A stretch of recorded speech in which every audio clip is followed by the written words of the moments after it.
What if you could walk through life untouched by anger, immune to irritation, and completely in control of your emotions, no matter who or what tries to disturb your peace?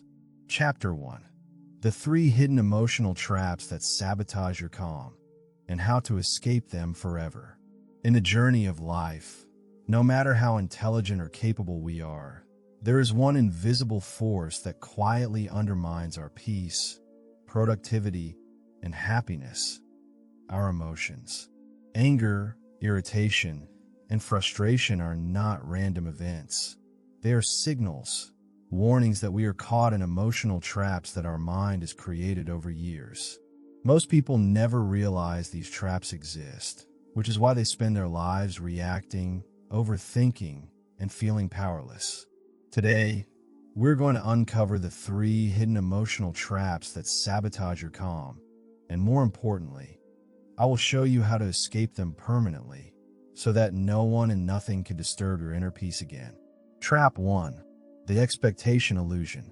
The first trap that ensnares so many is what I call the expectation illusion. This is the unconscious habit of setting up rigid expectations about people, situations, and life itself, then becoming upset when reality does not conform to them. It is an illusion because expectations are entirely within your mind, yet we treat them as if they are universal truths. Think about it. How often have you felt angry at someone simply because they didn't act the way you thought they should? Perhaps a colleague missed a deadline, a friend forgot a promise, or a stranger cut you off in traffic. The reality is that they were never obligated to meet your expectations. It was your mind projecting a scenario that may never have existed. Here's the key to escaping this trap. Detach your happiness from external expectations. This does not mean becoming passive or indifferent. It means building mental flexibility.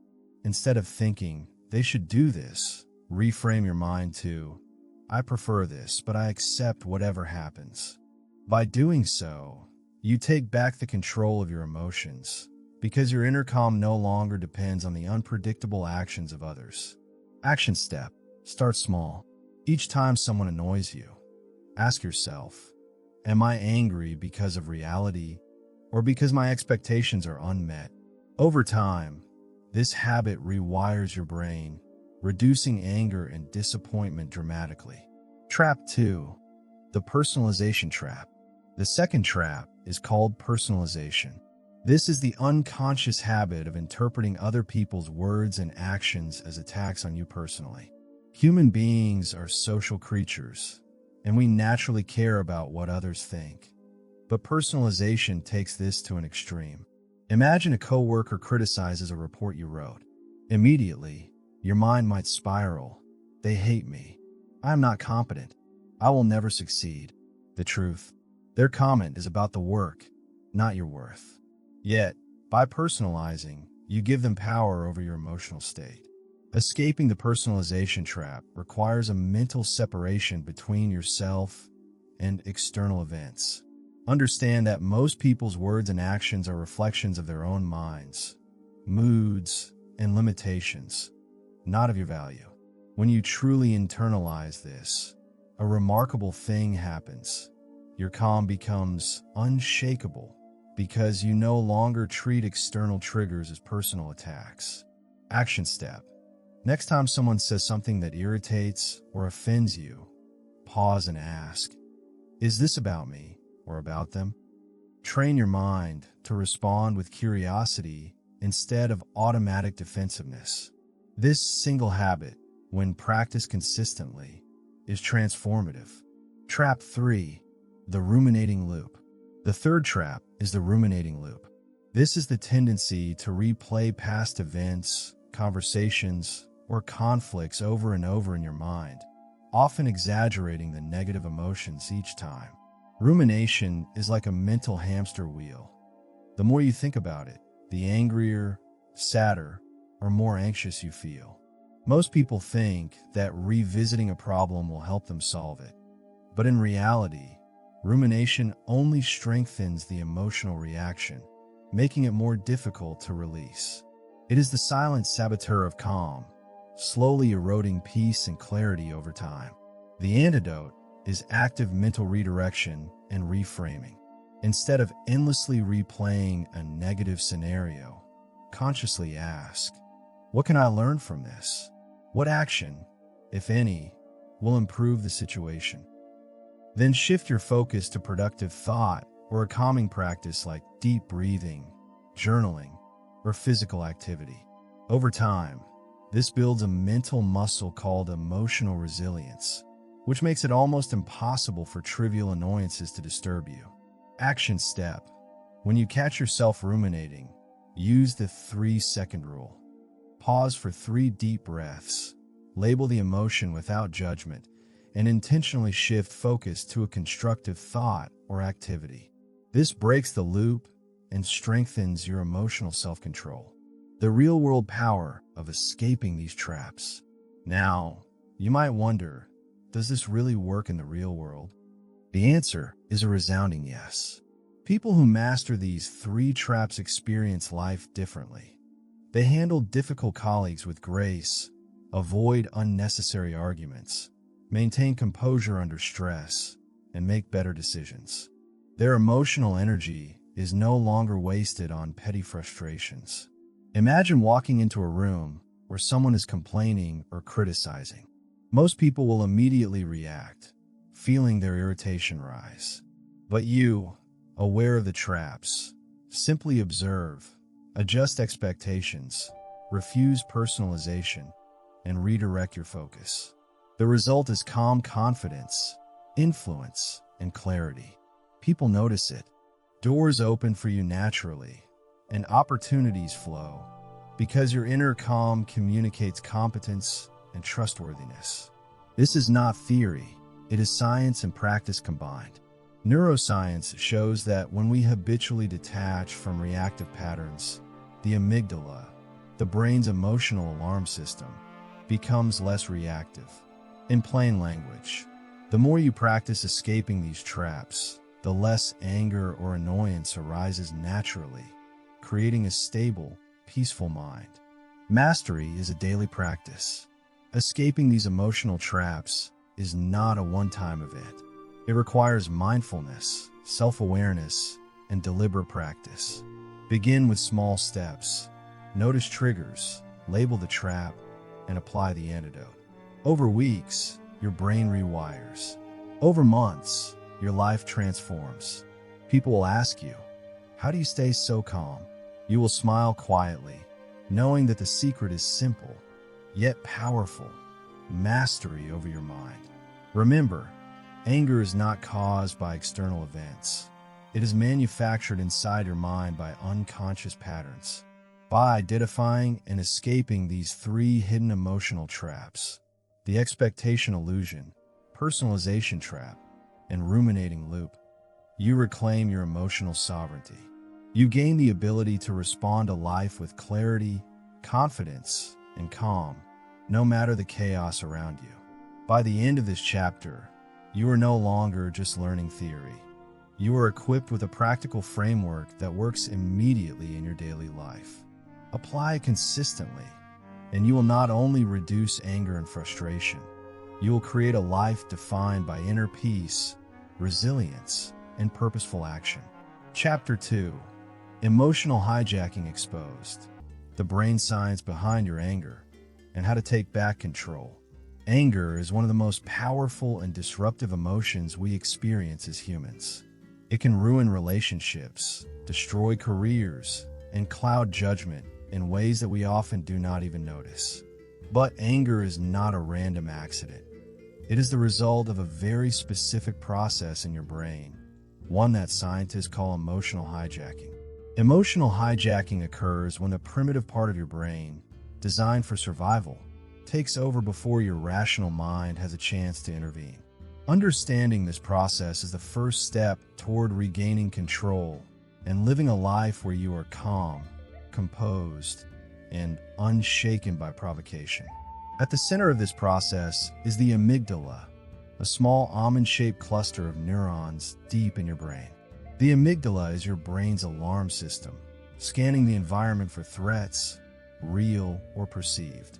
When it detects danger, it triggers a rapid chain reaction, releasing stress hormones like adrenaline and cortisol. This is not just a feeling, it is a physiological response. Your heart races, your muscles tense, your breathing accelerates, and your brain becomes primed for fight, flight, or freeze. This is the mechanism that once protected our ancestors from predators. But in modern life, it is often misfiring in response to traffic jams, critical emails, or careless word from a loved one. Here is the crucial point. When the amygdala hijacks your brain, your rational mind, the prefrontal cortex is temporarily bypassed. In other words, your reasoning abilities are suppressed, and instinctual reactions take over. This is why you sometimes yell, slam doors, or respond aggressively even though you know in the back of your mind that it is counterproductive. The good news is that, just as you can learn to drive a car, you can learn to recognize and intercept this hijacking before it escalates. The first step in regaining control is awareness. Most people operate on autopilot, reacting to emotional triggers without noticing the warning signs. Begin to observe your body and mind.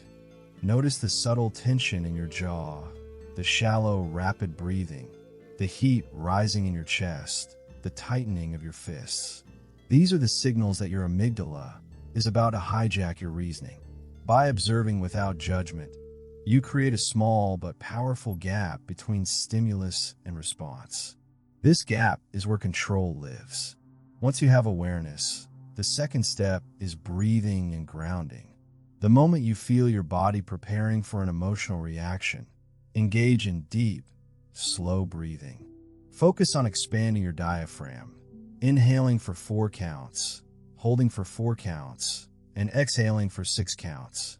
This alone sends signals to your brain that the threat is not immediate, reducing the intensity of the amygdala's response. Grounding techniques, such as feeling your feet on the floor or noticing the sensations in your hands, also help anchor your awareness in the present moment. This practice is not just theory. Neuroscientific studies show that controlled breathing can decrease amygdala activity and improve prefrontal cortex function in real time. The third step is cognitive reframing. Once you are physiologically calmer, you can reinterpret the situation in a way that reduces emotional charge. Ask yourself, is this situation actually threatening? Or am I perceiving it as a threat? Does this deserve my energy? Or can I respond more effectively from calm? By reframing, you interrupt the automatic narrative your brain has created. Instead of thinking, they're deliberately trying to upset me, you might think, perhaps they are stressed or misinformed. This is not about me. Cognitive reframing is the key to preventing the emotional spiral that leads to anger, resentment, or bitterness. Another critical aspect of emotional hijacking is habitual patterns. Over time, your brain learns to respond in predictable ways to certain triggers. If every time someone criticizes you, your first reaction is defensiveness or anger, your brain reinforces this pathway.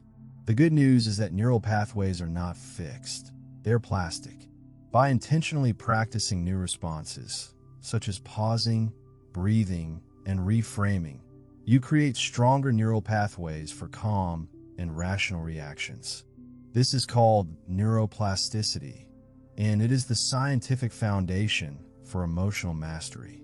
Equally important is understanding the role of expectations and judgments in emotional hijacking. Much of our anger stems not from external events themselves, but from the stories we tell ourselves about them.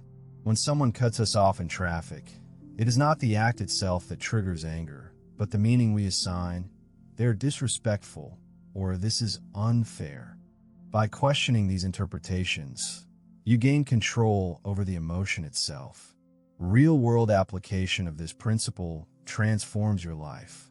Meetings that used to frustrate you become manageable. Interactions with difficult people become opportunities for patience. And even crises can be met with clarity instead of panic. Let's also examine the role of stress and fatigue. Emotional hijacking is far more likely when you are exhausted, hungry, or under chronic stress. The prefrontal cortex, responsible for reasoning, is highly sensitive to energy depletion. When you are running on empty, your amygdala dominates. This is why simple self-care practices, sleep, nutrition, exercise, mindfulness, are not luxuries. They are essential tools for emotional control. In essence, controlling your body helps you control your mind. Practical exercises for building resistance to emotional hijacking include mindfulness meditation, visualization, and scenario rehearsal. Meditation trains your brain to observe without reacting. Visualization allows you to imagine challenging interactions and practice calm responses. Scenario rehearsal, where you mentally simulate triggering situations and rehearse your ideal behavior, strengthens your neural pathways for real-world application. When these exercises are done consistently, they rewire your brain for calm and deliberate action, making emotional hijacking increasingly rare. Finally, it is vital to understand that emotional mastery is not suppression. Trying to push anger down or pretend it doesn't exist only amplifies its power. Instead, mastery means acknowledging the emotion, understanding its origin, and choosing your response. You reclaim your authority over your mind. You decide when, how, and if an emotion should influence your actions. This shift transforms not just your inner life, but your relationships, work, and every aspect of daily living. In a real world, the benefits are immediate and profound. Leaders who master emotional hijacking are more respected. Negotiators achieve better outcomes. Parents model calm resilience, and friendships and partnerships thrive without unnecessary conflict. Anger no longer controls decisions. Your clarity and intentionality do. You become magnetic, not because you suppress feelings, but because your calm authority inspires trust and admiration. In conclusion, emotional hijacking is not an uncontrollable force. It is a natural brain process that can be observed, intercepted, and redirected. By practicing awareness, controlled breathing, cognitive reframing, self-care, and scenario rehearsal, you take back control of your emotions. You transform anger from a destructive reaction into a conscious choice, gaining the power to respond instead of react. Master this process, and no person, situation, or circumstance can derail your peace. You will move through life with the confidence of someone who is not only aware of their mind, but in full control of it, unshaken by provocation, and unstoppable in pursuit of your goals. This is not theory. This is brain science applied to real life. Every time you implement these practices, you strengthen the prefrontal cortex, weaken the amygdala's dominance, and reinforce your ability to remain calm under pressure. Over time, you develop what I call emotional sovereignty, a state where anger, irritation, and frustration no longer hold power over you. By mastering emotional hijacking, you do not merely survive interactions and challenges, you thrive through them. You gain clarity, precision, and a sense of control that transforms your personal and professional life. And as you continue practicing these techniques, you will notice a profound truth. Calmness is not just the absence of anger. It is a superpower, a skill that opens doors, builds influence, and creates the freedom to live your life fully, unbothered by anyone or anything. Chapter 3. The Pause Protocol. Your instant shield against reactivity and emotional chaos. In the modern world, life moves at a relentless pace. Every day brings challenges, confrontations, unexpected setbacks, and stressful interactions that have the potential to disrupt our peace. Most people react immediately, often impulsively, without giving themselves a moment to think. Words are said, decisions are made, and actions are taken in a flash, only to result in regret, conflict, or unnecessary stress. This is the natural consequence of what psychologists call reactivity, the automatic, unfiltered response to emotional stimuli. Yet, there exists a method so simple and powerful that it can act as a shield, giving you the ability to pause, recalibrate, and respond with wisdom instead of reacting with chaos. I call this method the pause protocol. The pause protocol is not a concept. It is a practical system grounded in neuroscience, psychology, and real-world experience. At its core, it leverages the tiny but critical window between stimulus and response, allowing you to regain control before your emotions hijack your mind. Every reaction you have, whether it is irritation at a coworker, frustration with traffic, or defensiveness in an argument, is preceded by this window. Most people never notice it. They are trapped in autopilot, responding to triggers without awareness. The pause protocol teaches you to intercept this process and choose a different path. The first step in the protocol is recognition. You must train yourself to identify the exact moment a trigger occurs. This could be the tightening of your chest, the clenching of your jaw, a rush of heat to your face, or an instant mental story that begins, "They're trying to upset me." These are signals that your automatic reaction is about to take over. By observing these physiological and psychological cues without judgment, you create a micro gap, a critical pause between stimulus and response. Awareness is the foundation of the pause protocol, because without noticing the trigger, no intervention is possible. Once the trigger is recognized, the second step is the physical pause. This involves a conscious decision to slow down your body and mind. Even a few seconds of intentional breathing, counting silently from 1 to 5, or taking a subtle step back can interrupt the automatic chain reaction in your nervous system. Neuroscience confirms that even brief interruptions can reduce amygdala activation, allowing the prefrontal cortex, the seat of rational thought, to regain influence. This is why the pause protocol is not just psychological, it is biological. By creating a physical and mental pause, you literally buy time for your rational mind to intervene before impulsive words or actions take control. The third step is mental recalibration. During this pause, you intentionally assess the situation, your emotional state, and the potential consequences of your response. Ask yourself, what outcome do I want from this interaction? How can I respond in a way that preserves my calm and serves my long-term goals?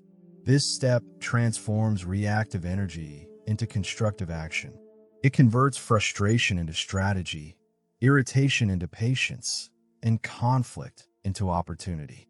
By consistently applying this step, you develop a habit of deliberate response rather than instinctive reaction, a skill that is rare, valuable, and transformative. An essential part of mental recalibration is perspective shifting. When triggered, most people interpret events as personal attacks or injustices. The pause protocol teaches you to step outside of your own immediate perspective and consider alternative explanations. Perhaps the person who insulted you is under stress. Perhaps the criticism is not personal, but about a process. Perhaps the situation is temporary and not worth emotional energy. Perspective shifting weakens the grip of negative emotion and opens the door to clarity and empathy. Over time, this practice rewires your brain to default toward calm analysis rather than automatic defensiveness. Step 4 involves intention setting. Before resuming your interaction or action, consciously decide how you will behave. This is not about suppressing emotion, but about choosing the response that aligns with your values and long-term objectives. For example, instead of responding to a harsh email with anger, you might choose to craft a calm, professional reply that communicates your point without escalating tension. Instead of snapping at a family member, you might pause, breathe, and respond with patience. Intention setting ensures that your actions reflect your conscious self rather than unconscious impulses, giving you authority over your emotional life. The pause protocol also incorporates physical grounding techniques to reinforce calm.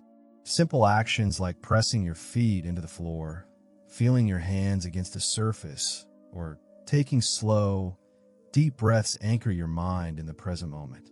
Emotional hijacking thrives on mental momentum, rumination, and imagined scenarios.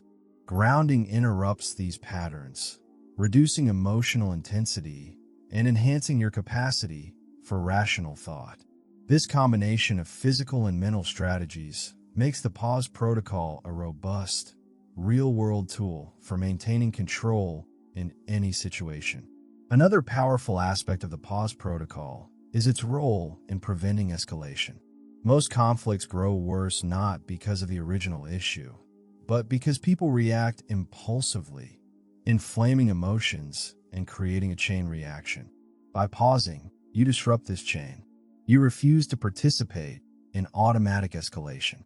You model composure, which can influence others and reduce tension in the environment. In professional settings, personal relationships, or social interactions, this skill transforms you into a stabilizing presence, a person whose calmness inspires trust, respect, and influence. Consistency is critical. The pause protocol works best when applied before, during, and after triggering events. Practicing in low-stress situations strengthens your ability to implement the protocol under high-stress circumstances. Visualization exercises, where you imagine potential triggers and rehearse pausing and responding intentionally, further reinforce neural pathways for calm behavior. Over time, the protocol becomes automatic. The pause is no longer forced, but habitual, and emotional chaos loses its power over you. Importantly, the pause protocol is compatible with all aspects of personal development. It enhances decision-making, improves communication, strengthens relationships, and increases resilience. By mastering the pause, you conserve energy that would otherwise be wasted on reactive anger, resentment, or regret. You redirect it toward constructive action, problem-solving, and creativity. Emotional mastery, through the pause protocol, becomes a foundation for personal and professional success, enhancing every area of life. Real-world application reveals profound transformation. Leaders who pause before responding avoid unnecessary conflicts and inspire loyalty. Parents who pause before reacting model emotional intelligence for their children. Negotiators who pause create space for thoughtful strategy, achieving better outcomes. Even in everyday encounters, traffic jams, customer service disputes, or difficult conversations, the ability to pause prevents minor annoyances from snowballing into emotional turmoil. This is not hypothetical. It is a practical, proven approach that works for anyone willing to implement it consistently. The pause protocol also encourages reflection after events. At the end of the day, take time to review situations where you reacted or could have reacted differently.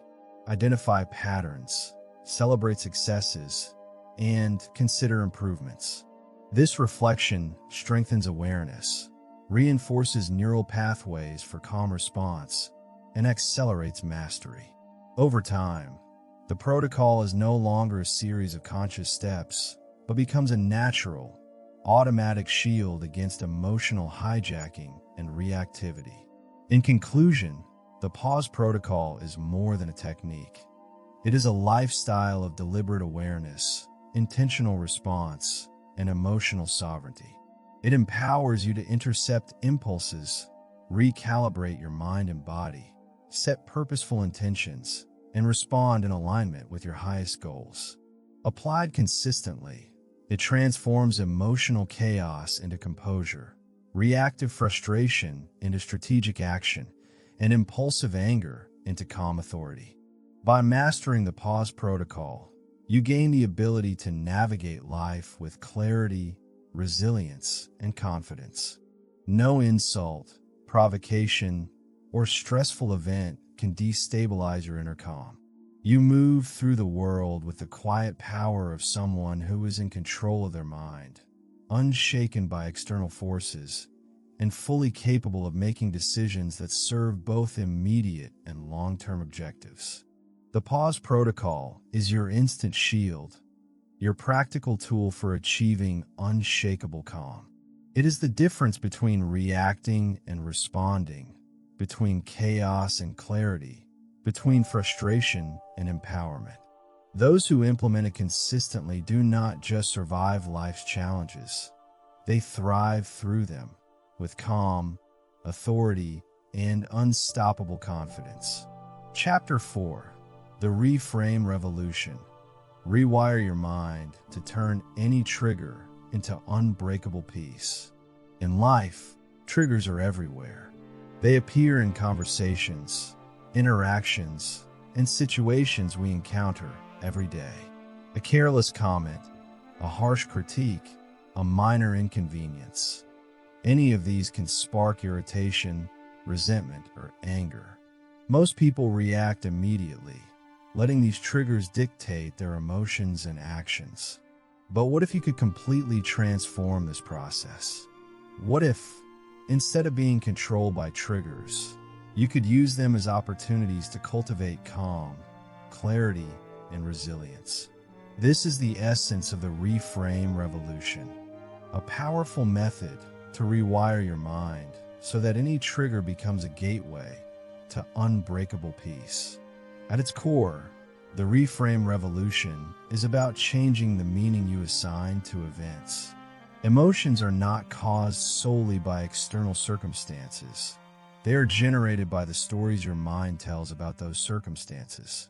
When someone interrupts your work, criticizes your ideas, or behaves rudely, your initial reaction is driven by your interpretation.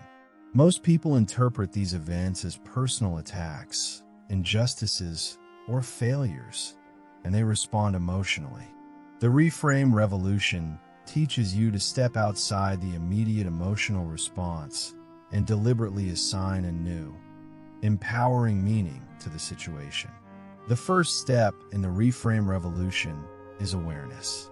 You must consciously notice when a trigger occurs and observe your emotional and physical reactions without judgment. Perhaps you feel a rush of heat in your chest, tension in your shoulders, or a tightening in your jaw. Maybe your mind begins spinning, creating narratives about the person or situation. By simply observing these reactions, you interrupt the automatic chain of emotion and create a gap, a space where reframing can occur.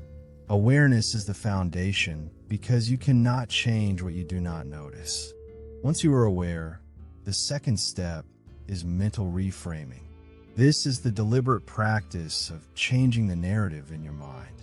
For example, instead of thinking, "They're being rude to me," you might reframe the situation as, "They're having a bad day, and their behavior reflects their own stress, not my value." Instead of, "This is unfair," you could think, "I cannot control their actions, but I can control my response." Reframing is not denial. It is conscious reinterpretation that reduces the emotional charge of triggers and shifts your perspective toward empowerment. Neuroscience confirms the effectiveness of this approach.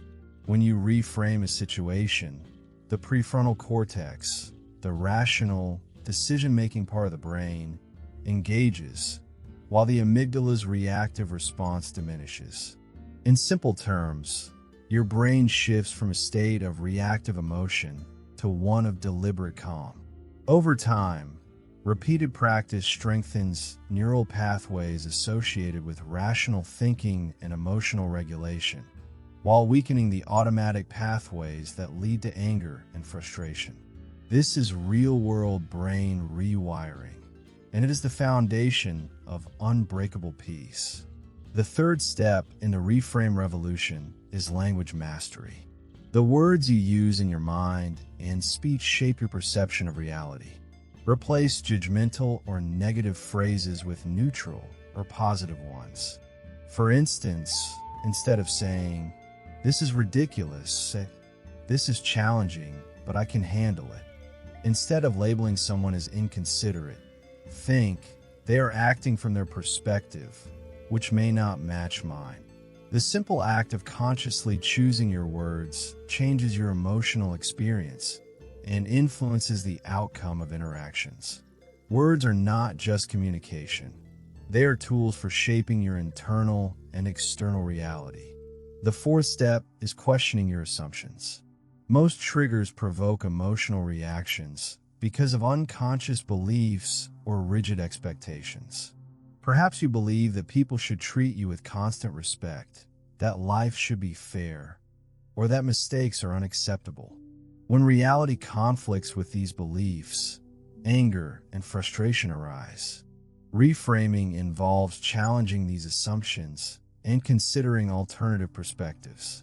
Ask yourself, is this belief absolutely true? Is there another way to interpret this situation? What can I learn from this experience? By questioning assumptions, you reduce the power of triggers and strengthen your mental resilience. Another critical aspect of the reframe revolution is long-term perspective. When faced with immediate irritation, it is easy to exaggerate the importance of the event in your mind. You may feel as though this single incident defines the day, the relationship, or even your self-worth. Reframing requires zooming out and asking, will this matter in a week, a month, or a year? By adopting a long-term view, you naturally diminish the emotional intensity and respond with patience, wisdom, and composure.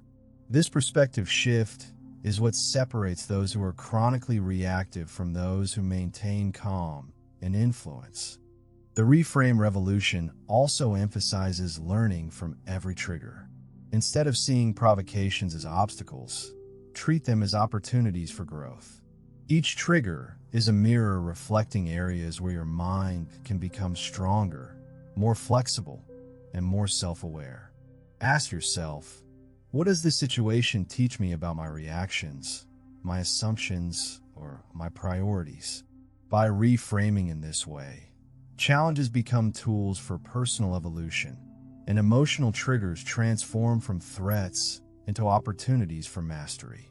Practical exercises solidify the reframe revolution in daily life. Begin by identifying common triggers and creating alternative interpretations for each. Write them down and practice recalling these interpretations when the triggers occur. Combine this with mindfulness or deep breathing techniques to enhance focus and calm. Visualization is also powerful. Imagine challenging interactions and mentally rehearse reframing them, observing the resulting sense of control and calm. Over time, these exercises rewire your brain, so reframing becomes second nature, even under high stress. Importantly, the reframe revolution is not about suppressing emotion. Anger, irritation, or frustration may still arise, but instead of allowing these emotions to dominate, you acknowledge them and choose your response. This subtle shift from reacting to responding creates a profound sense of inner sovereignty. You remain fully human, experiencing emotions naturally, but without being controlled by them. This is the hallmark of emotional intelligence and unshakable peace. The real-world impact of mastering the reframe revolution is transformative. In professional life, it enables you to navigate difficult colleagues, high-pressure situations, and critical feedback with poise. In personal relationships, it reduces unnecessary arguments, fosters empathy, and strengthens bonds. Even in mundane interactions, traffic delays, long lines, minor frustrations, you maintain composure, conserve energy, and make rational, constructive decisions. People notice this calm authority, which naturally attracts trust, respect, and cooperation. Consistency is essential. The reframe revolution requires daily practice and conscious awareness. Begin with small incidents and gradually expand to larger, more challenging triggers. Reflect on your successes and identify opportunities for improvement. Over time, the brain's default response shifts from automatic reactivity to deliberate calm, and the reframe revolution becomes an internalized mindset rather than a conscious effort. At this stage, peace is not fragile. It becomes your natural state, impervious to external chaos. Another advanced layer of reframing is value alignment. When faced with triggers, ask, does reacting angrily align with my highest values and goals? This question creates a moment of choice and reinforces the habit of responding intentionally. Over time, your values guide your behavior more than impulses, leading to consistent composure, strategic action, and long-term success. Your mind becomes a fortress of calm, guided by clarity and purpose rather than fleeting emotion. The reframe revolution also interacts powerfully with gratitude. By consciously noticing the positive aspects of situations or individuals, even in moments of provocation, you weaken the intensity of negative emotion. Gratitude rewires your focus toward abundance, perspective, and opportunity, reducing the likelihood that triggers will destabilize your mental equilibrium. This combination of reframing and gratitude creates a resilient, peaceful mindset that persists even in adversity. In conclusion, the reframe revolution is not just a strategy. It is a complete transformation of perception and response. It allows you to turn triggers into opportunities, stress into insight, and challenges into mastery. By practicing awareness, mental reframing, language mastery, assumption questioning, long-term perspective, value alignment, and gratitude, you gain the ability to maintain unbreakable peace in any circumstance. You are no longer at the mercy of external events or other people's actions. Instead, you navigate life with composure, influence, and freedom. By mastering the reframe revolution, you not only reduce anger and frustration, you cultivate a state of inner sovereignty where calm, clarity, and resilience become your default state. Emotional triggers lose their power, reactions become deliberate, and your mind becomes a sanctuary of peace in a chaotic world. Life no longer dictates your emotions. You dictate your life.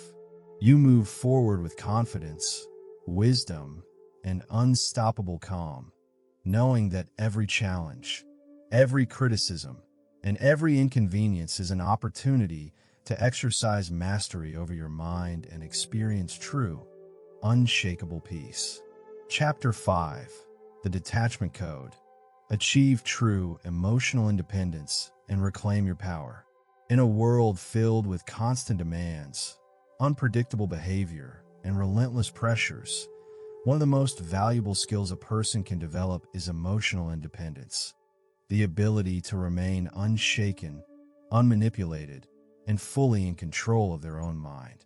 Emotional independence is not about becoming cold, indifferent, or disconnected from others. It is about mastering your internal world so that external events and people cannot dictate your feelings, reactions, or decisions. This mastery is the foundation of personal power, resilience, and unshakable calm. The system for achieving this is what I call the detachment code. Detachment does not mean isolation. It means freedom from emotional dependency on outcomes, people, or circumstances. Most people are emotionally reactive because they unconsciously allow their sense of well-being to be determined by external factors.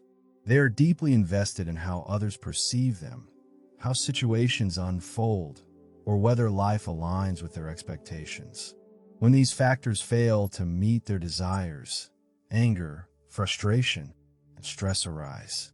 The detachment code teaches you to break this dependency by reclaiming authority over your own mind and emotions.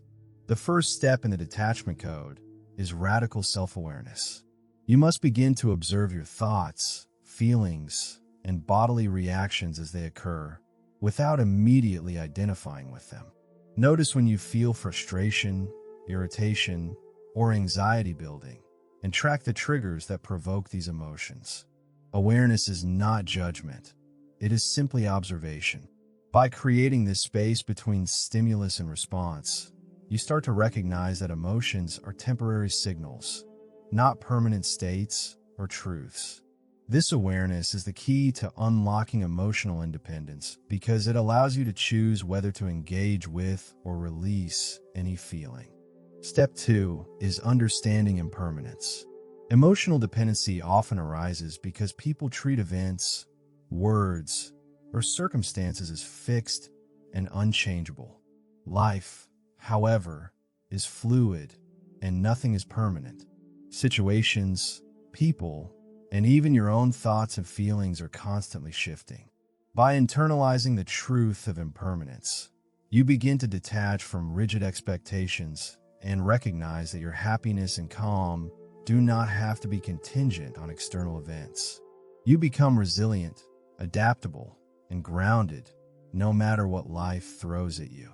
Step 3 involves setting healthy emotional boundaries. Emotional independence is impossible without knowing where your responsibilities end and others begin. You cannot control how people act, what they say, or the situations they create, but you can control your response. Establish clear mental and emotional limits. Recognize what you are responsible for and what is outside your control. This practice is liberating. When you stop trying to control the uncontrollable, you conserve energy, reduce stress, and reclaim power that was previously wasted on reacting to other people's behavior. A critical element of the detachment code is observing without absorbing. When someone criticizes, insults, or behaves poorly, your natural instinct may be to take it personally. Detachment teaches you to witness the action without absorbing its emotional impact. Imagine standing by a river and watching leaves float by. The leaves represent others' words, actions, or circumstances. You observe them, note their presence, but they do not pollute the water of your mind. By practicing this observation, you prevent unnecessary emotional turbulence and preserve your inner calm. Step 4 is releasing attachment to outcomes. People often tie their emotional state to how situations unfold, whether a project succeeds, a conversation goes as planned, or someone behaves in a certain way. This attachment creates vulnerability. By adopting a mindset of detachment, you acknowledge that outcomes are often beyond your control. You focus on effort, intention, and integrity rather than results. This shift allows you to act decisively without fear, to engage fully without anxiety, and to maintain composure regardless of external circumstances. The detachment code also emphasizes internal validation over external approval. Most people are emotionally reactive because they constantly seek validation from others. Approval, recognition, or praise becomes a barometer for self-worth. Emotional independence reverses this dynamic. You learn to validate your own actions, choices, and values internally, without relying on external affirmation. This self-sufficiency creates confidence, resilience, and peace, because your emotional state is anchored within, not contingent on fluctuating external forces. Another powerful aspect of the detachment code is strategic engagement. Detachment does not mean withdrawal from life.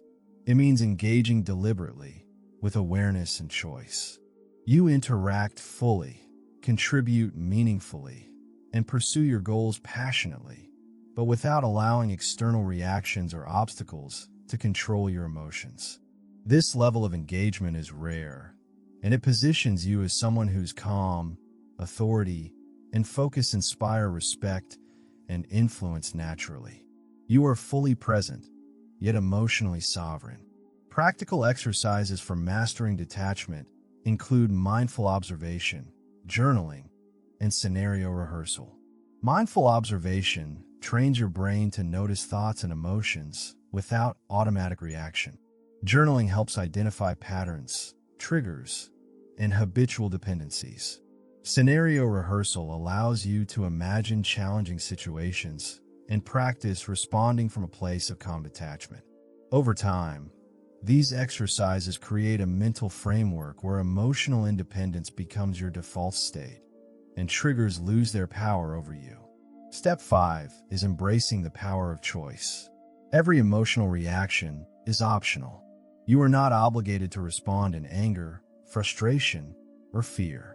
By repeatedly practicing the conscious selection of your responses, you strengthen the neural pathways for emotional sovereignty. With consistent effort, choosing calm, composed, and deliberate responses becomes automatic, and the grip of reactive emotion diminishes significantly.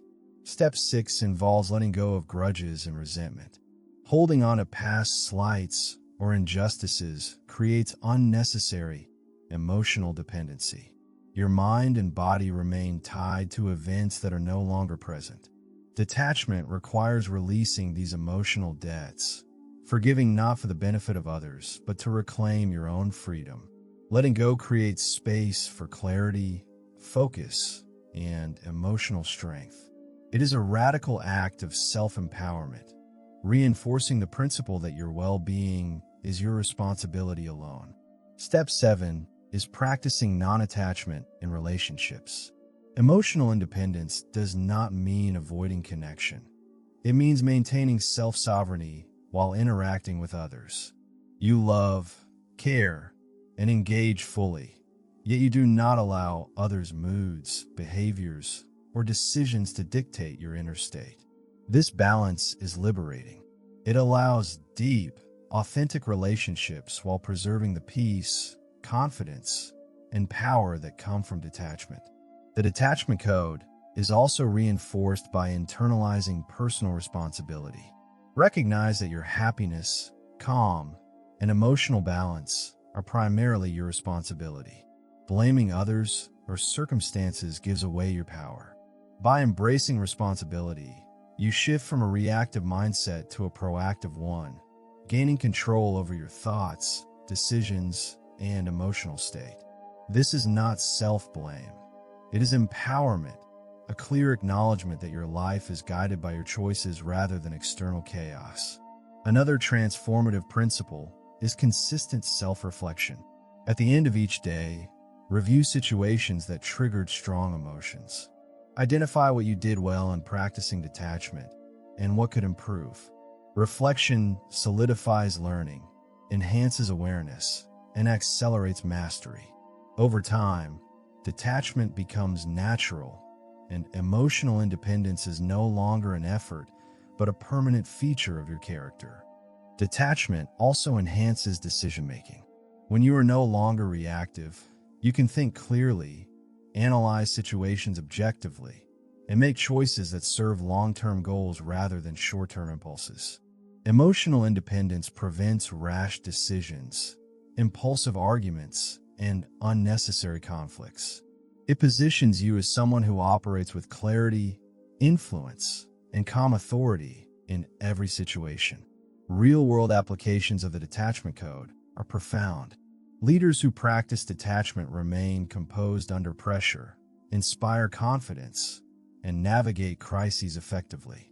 Parents who embody detachment model emotional resilience for their children. Professionals who maintain detachment manage conflict in high-stress environments with skill.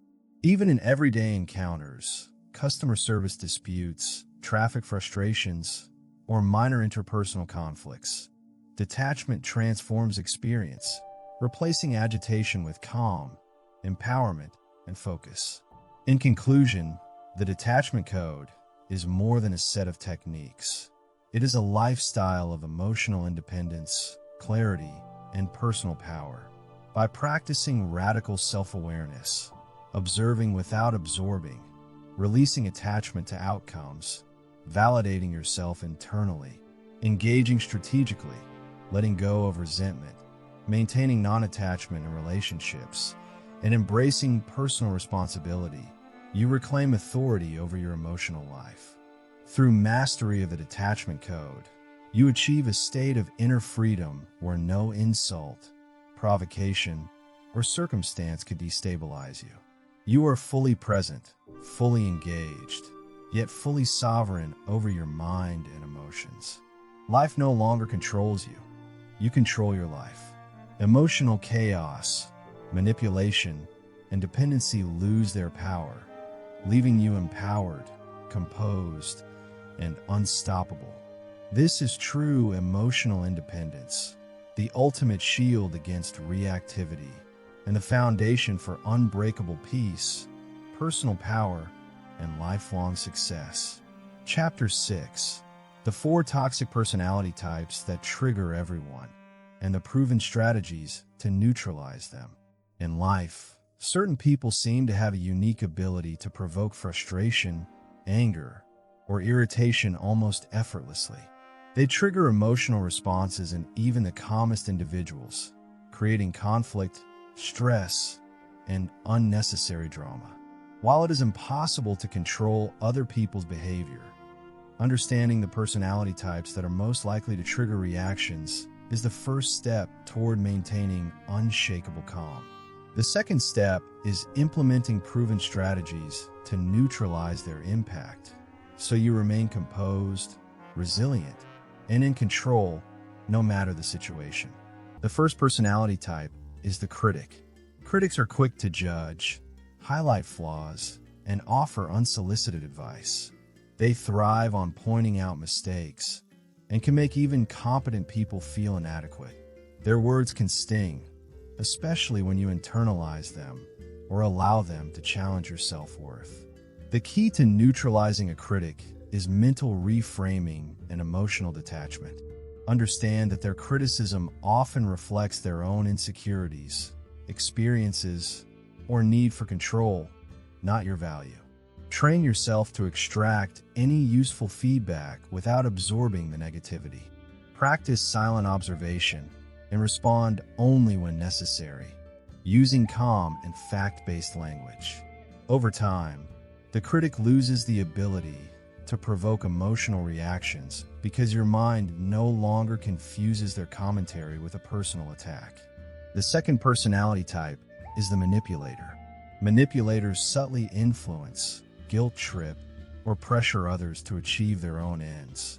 They often exploit emotions, using charm, flattery, or intimidation to bend people to their will. Recognizing a manipulator is the first defense. Pay attention to patterns, repeated behaviors, and situations where your choices feel coerced. The strategy here is assertive boundaries and clarity of intention. Politely but firmly communicate limits, avoid over-explaining, and refuse to react impulsively. Emotional detachment is critical. Your feelings are not their leverage. By consistently applying these principles, you neutralize their power and regain control of your choices. The third personality type is the victim. Victims constantly complain, blame others, and highlight hardships, creating a negative emotional environment. Their focus is on eliciting sympathy or recruiting others into their narrative of struggle. Interacting with a victim can easily drain energy and provoke frustration if you internalize their perspective. The solution is compassionate observation combined with cognitive reframing. Recognize that their behavior is about their unmet needs and worldview, not a reflection of your responsibility. Listen with empathy if appropriate, but avoid taking on their emotional burden. Mentally reframe the situation as neutral. You are witnessing their struggle without absorbing it. This protects your calm and allows you to respond with clarity rather than reactive emotion. The fourth personality type is the aggressor. Aggressors are confrontational, hostile, or domineering, often seeking to provoke emotional reactions. They thrive on control and intimidation, pushing buttons to see others respond defensively. The key to dealing with an aggressor is strategic composure and controlled response. Before reacting, pause and assess the situation objectively. Maintain neutral body language, slow breathing, and calm tone. Avoid escalating the confrontation and respond only with concise, fact-based statements or when necessary, disengagement. By refusing to feed their aggression with reactive emotion, you strip them of their power, leaving them frustrated while you maintain peace. Understanding these 4 personality types is only the first step. The second, and more critical, step is developing internal strategies that prevent triggers from dictating your emotions. These strategies include awareness, emotional distancing, mental reframing, assertive boundaries, and proactive preparation. Awareness allows you to notice early warning signs of manipulation, criticism, or aggression. Emotional distancing prevents you from absorbing negativity or feeling personally attacked. Mental reframing enables you to reinterpret behaviors in a way that diminishes their emotional impact. Assertive boundaries communicate your limits clearly and calmly. Proactive preparation involves anticipating interactions with potentially triggering individuals and mentally rehearsing composed responses. In addition, it is important to cultivate resilience and self-regulation practices. Regular mindfulness meditation, controlled breathing, and journaling strengthen your prefrontal cortex, allowing rational thinking to dominate over reactive impulses. Physical grounding techniques, such as focusing on the sensations of your body or performing slow stretches, anchor your mind in the present moment, preventing escalation. Over time, these practices become automatic, and the ability of toxic personalities to provoke you diminishes significantly. Another effective approach is strategic disengagement. Not every interaction requires your full emotional investment. Choosing when to respond, when to remain silent, or when to walk away is a demonstration of strength, not weakness. By disengaging from situations designed to trigger reactivity, you conserve energy, preserve clarity, and maintain composure. Disengagement is particularly useful with aggressors or manipulators, as it prevents escalation while reinforcing your authority over your own emotional state. It is also essential to manage internal dialogue.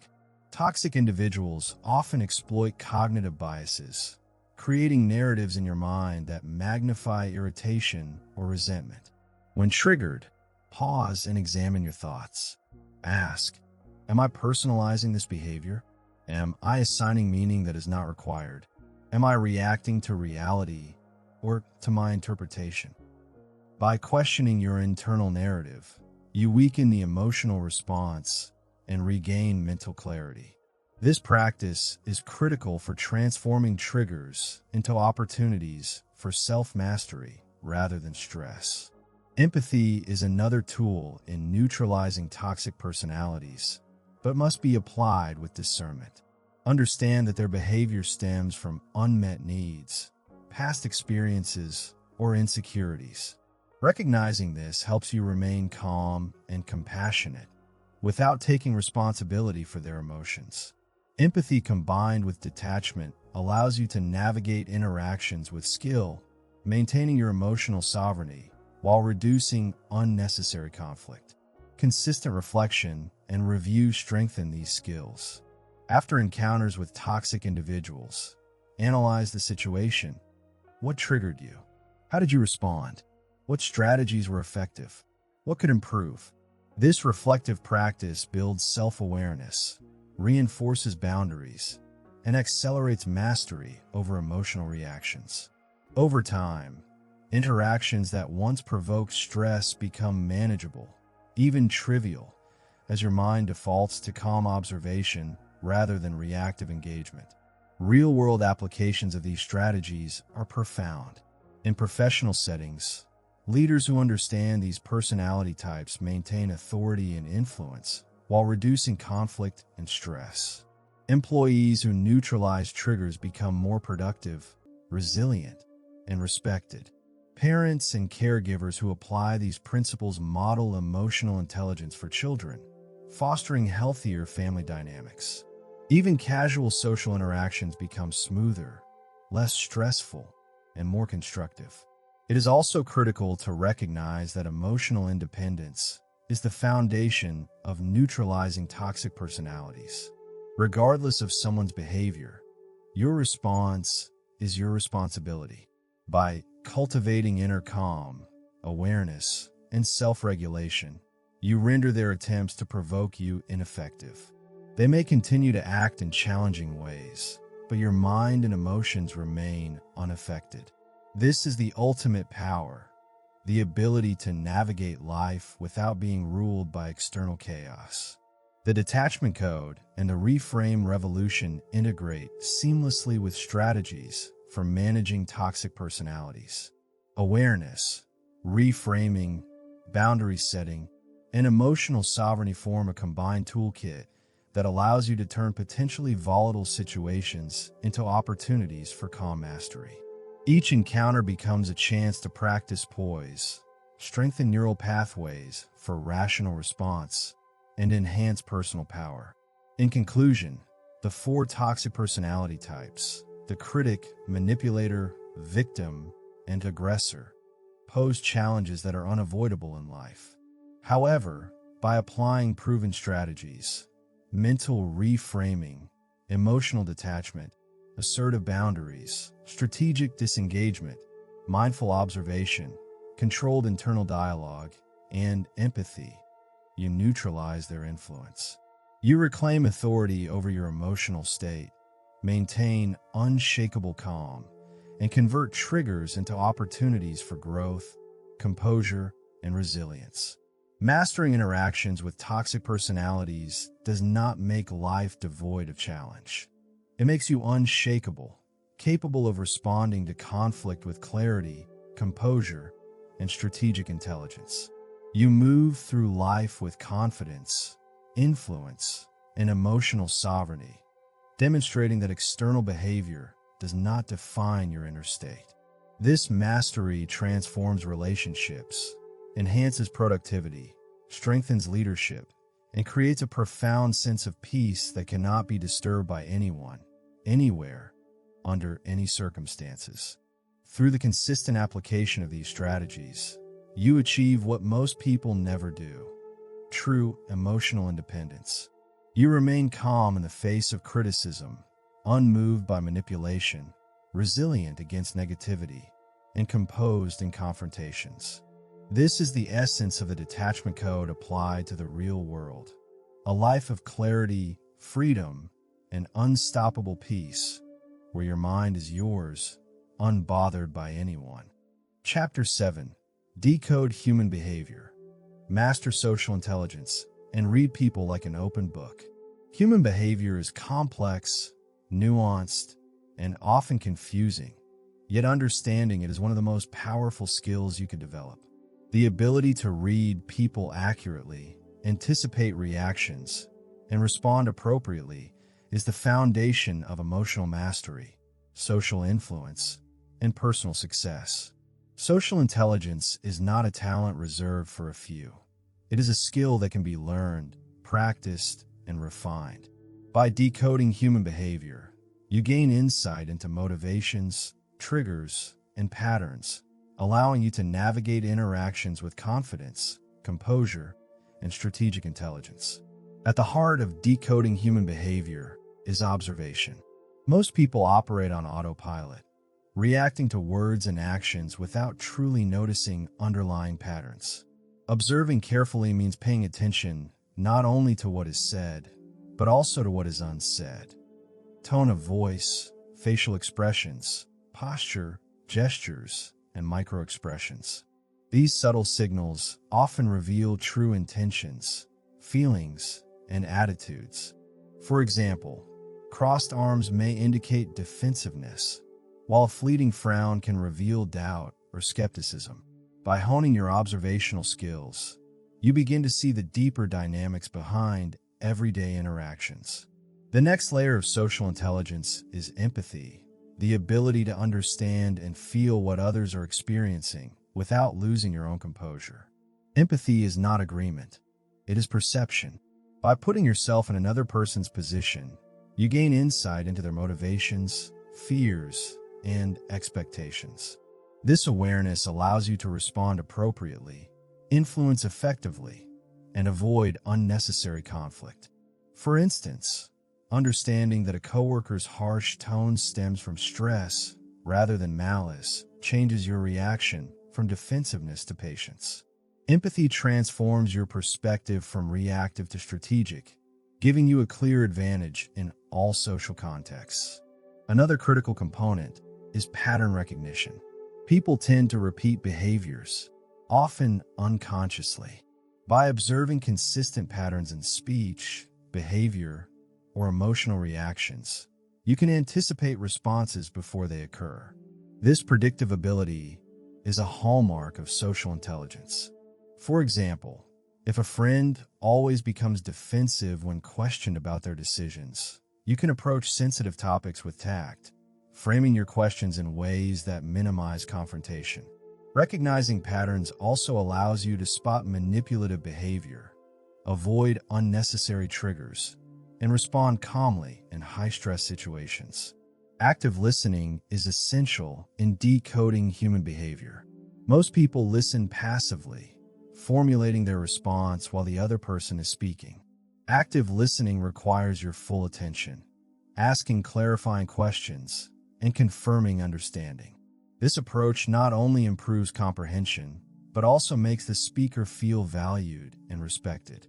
People reveal far more about themselves when they feel heard, providing you with insights that can guide your responses. In combination with observation and empathy, active listening allows you to decode intentions, emotions, and priorities with remarkable accuracy. Body language is another powerful indicator of thoughts and emotions.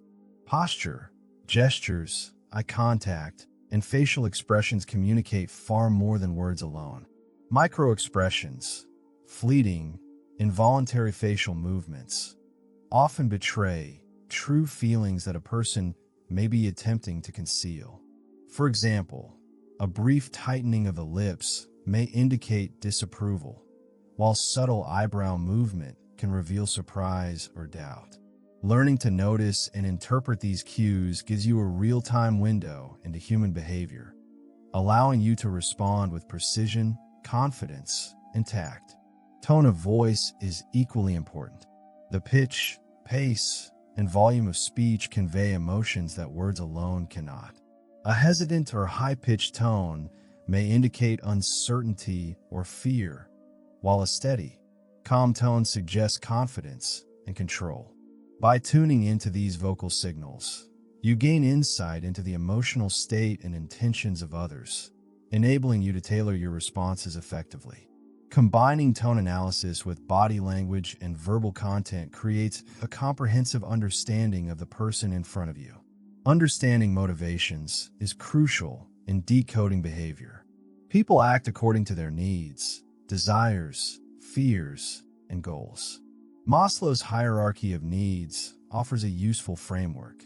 Some actions are driven by survival, security, social belonging, self-esteem, or self-actualization. By identifying the underlying motivation behind behavior, you can predict reactions, influence outcomes, and avoid unnecessary conflicts. For example, a colleague resisting change may fear loss of control or status. Addressing the underlying concern rather than the surface resistance creates smoother interactions and reduces emotional triggers. Contextual analysis is another powerful tool. Behavior cannot be understood in isolation. The context, cultural, situational, relational, and historical, shapes reactions. A person who is assertive in one setting may be reserved in another. Stress, fatigue, and environmental factors also play a major role.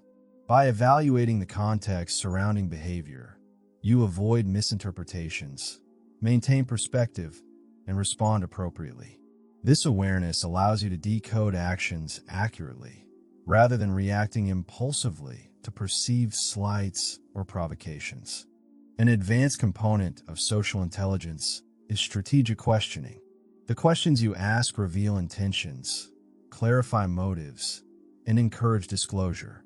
Open-ended questions, combined with attentive observation of responses, create an environment where people reveal more than they intend.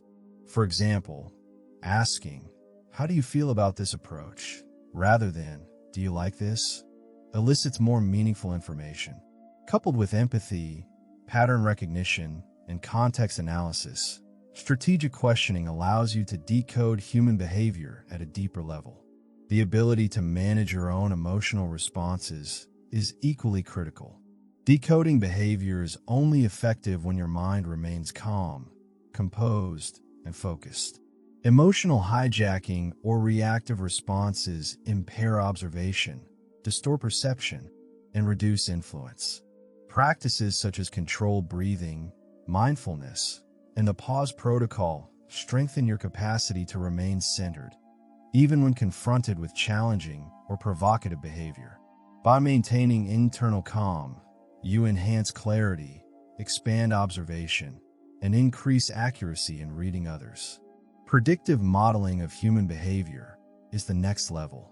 By combining observation, pattern recognition, empathy, and contextual understanding, you begin to anticipate responses before they occur. This predictive ability is not about manipulation. It is about preparedness and strategic response. Knowing how a person is likely to react allows you to frame communication, manage interactions, and maintain composure. This capability transforms stressful situations into manageable, even predictable, encounters, reducing the likelihood of emotional triggers. The integration of verbal cues, nonverbal signals, motivations, and context forms a comprehensive system for decoding behavior. Every interaction becomes a source of information. Gestures, tone, phrasing, timing, and emotional intensity reveal patterns, preferences, and intentions. Mastering this skill allows you to navigate relationships with precision, influence outcomes strategically, and maintain emotional independence, even in high-pressure or high-conflict scenarios. The reframe revolution and detachment code complement this mastery perfectly. Observing and decoding behavior allows you to anticipate triggers. Reframing ensures that interpretation does not provoke unnecessary emotion. Detachment preserves internal calm, preventing others' behavior from dictating your emotional state. Together, these systems create a robust framework for navigating human interactions with skill, composure, and authority. Real-world application of these principles is profound. In professional environments, understanding behavior improves negotiation, leadership, and collaboration. In personal relationships, it strengthens empathy, communication, and conflict resolution. Even casual social encounters become smoother, less stressful, and more productive. People respond positively to those who understand them, anticipate needs, and communicate effectively, creating influence without force. Consistent practice is essential. Begin by observing minor interactions and gradually expand to complex or high-stress situations. Record patterns, test hypotheses, and refine interpretations. Combine observation with reflection to consolidate learning and improve predictive accuracy. Over time, decoding human behavior becomes second nature, enabling you to read people like an open book, anticipate responses, and respond strategically without emotional turbulence. Advanced practitioners also integrate ethical influence. Understanding behavior is a tool for constructive impact, not manipulation. Use your insights to foster cooperation, support others, and create harmonious outcomes. Influence is maximized when paired with empathy, clarity, and integrity. When people feel understood, they are more receptive, reducing resistance, conflict, and emotional triggers. This approach strengthens relationships while preserving inner calm and autonomy. Finally, mastery of social intelligence enhances personal confidence and peace. When you can decode behavior accurately, anticipate reactions, and respond strategically, you no longer feel controlled by others' actions. Triggers lose their power, conflict is minimized, and influence becomes natural. You navigate life with authority, composure, and emotional sovereignty. Your presence is both calm and magnetic, inspiring respect, trust, and cooperation from everyone around you. Chapter 8. Transform conflict into connection. The ultimate method for turning arguments into growth. Conflict is an inevitable part of life. From minor disagreements with friends or family to intense disputes at work, conflict often feels uncomfortable, stressful, and even threatening. Most people respond to conflict with defensiveness, anger, or avoidance, which only escalates tension and erodes relationships. Yet, there is a method to transform conflict into a powerful tool for personal growth, deeper understanding, and stronger connections. This method is based on principles of emotional mastery, communication strategy, and conscious awareness, and it allows you to navigate disagreements with calm, confidence, and clarity. I call this approach transforming conflict into connection. At the heart of this approach is the understanding that conflict itself is neutral. Disagreement or confrontation does not inherently cause stress or damage. Rather, it is the way we interpret, react to, and engage with the situation that creates emotional turbulence. By changing your approach, conflict becomes an opportunity for insight, learning, and mutual growth. The first step is self-awareness, noticing your own emotional reactions the moment they arise. Recognize the physical cues of tension, such as a tightening chest, shallow breathing, or muscle rigidity, and acknowledge the mental narratives that begin to form.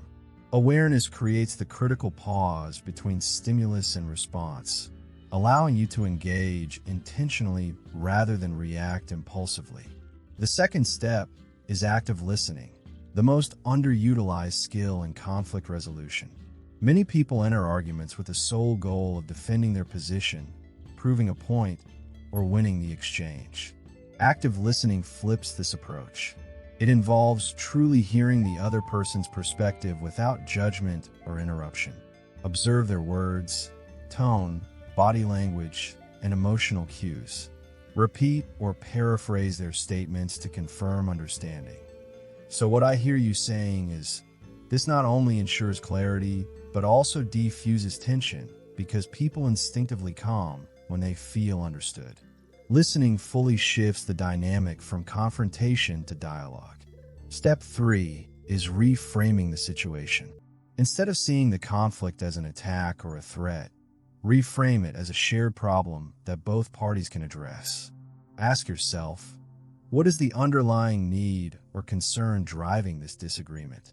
How can I approach this situation constructively rather than defensively? Reframing reduces emotional reactivity and allows you to focus on solutions instead of blame. It also communicates to the other person that you are approaching the interaction with openness and collaboration rather than hostility. Another essential principle is empathy with boundaries. Empathy is the ability to understand and acknowledge the other person's feelings, while boundaries ensure that you do not absorb or become controlled by their emotional state. For example, a colleague may criticize your work harshly. By empathizing, you recognize their stress or frustration without internalizing it as a personal attack. At the same time, your boundaries allow you to respond calmly, maintaining composure and preventing escalation. Balancing empathy and boundaries turns potentially volatile interactions into opportunities for constructive dialogue. The fifth step is strategic questioning. Asking thoughtful, open-ended questions helps uncover the root causes of conflict. Questions like, can you help me understand your perspective? Or, what outcome are you hoping for? Encourage reflection and reveal underlying motivations. This approach shifts the focus from defensiveness to problem solving and shows that you value collaboration over confrontation. Strategic questioning is a subtle but powerful tool that transforms arguments into productive conversations. Emotional regulation is another key element. During conflict, the brain naturally activates the fight or flight response, increasing heart rate, adrenaline, and emotional intensity. By consciously controlling breathing, slowing your speech, and maintaining calm body language, you regulate your physiological state. This not only keeps your mind clear, but also influences the other person, creating a calmer interaction overall. Practices such as deep breathing, micro pauses, or grounding techniques allow you to maintain internal stability even when external tension is high. Step 7 is clarity in communication. When responding, use concise, assertive, and non-accusatory language. Focus on expressing your own experience rather than blaming or criticizing. For instance, "I feel concerned when deadlines are missed because it affects the team's progress," is more effective than "You never meet deadlines and always let us down." Clear, respectful communication reduces defensiveness, facilitates understanding, and fosters collaboration. The 8th principle is focus on interests, not positions. Conflict often escalates when people cling rigidly to their positions or perceived rights. By focusing on underlying interests and needs, you create space for creative solutions that satisfy both parties. Ask yourself and the other person, what is most important here? What outcome serves both of us? This shift encourages problem-solving rather than confrontation and transforms disagreements into opportunities for cooperation and shared success. Step 9 is finding common ground. Even in intense disputes, there is usually some area of agreement or shared value. Highlighting these areas fosters connection and builds trust. Statements like, "We both want the project to succeed," or "I understand that we both care about this outcome," reduce tension and remind both parties of shared objectives. Common ground is the bridge that turns conflict into collaboration, replacing emotional tension with purposeful engagement. Step 10 is commitment to resolution and follow-up. Effective conflict resolution is not complete until both parties agree on actionable steps and follow through.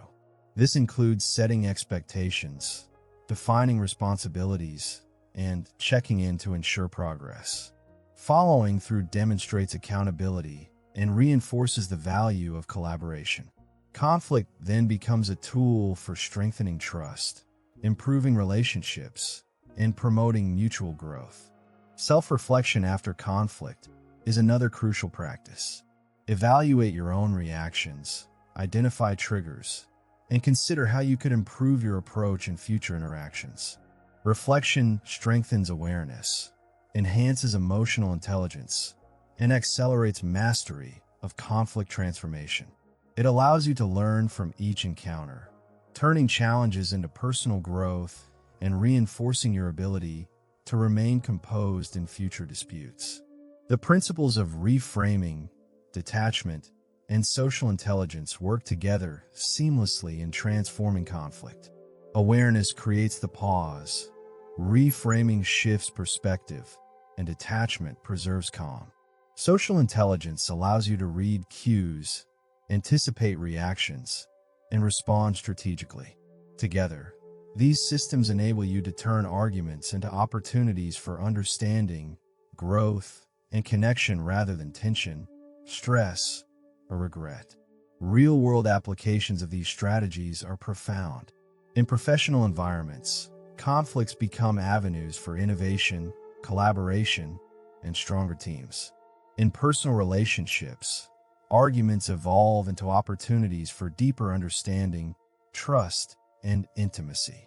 Even everyday disagreements, traffic incidents, service frustrations, or casual misunderstandings can be transformed into moments of composure, insight, and skillful resolution.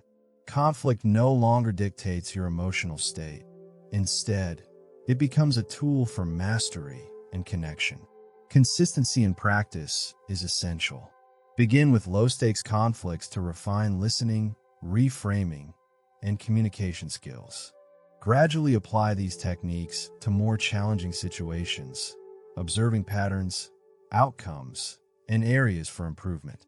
With repetition, the principles become habitual, and transforming conflict into connection becomes second nature. Arguments no longer provoke anger or frustration. They become opportunities for strategic engagement, learning, and growth.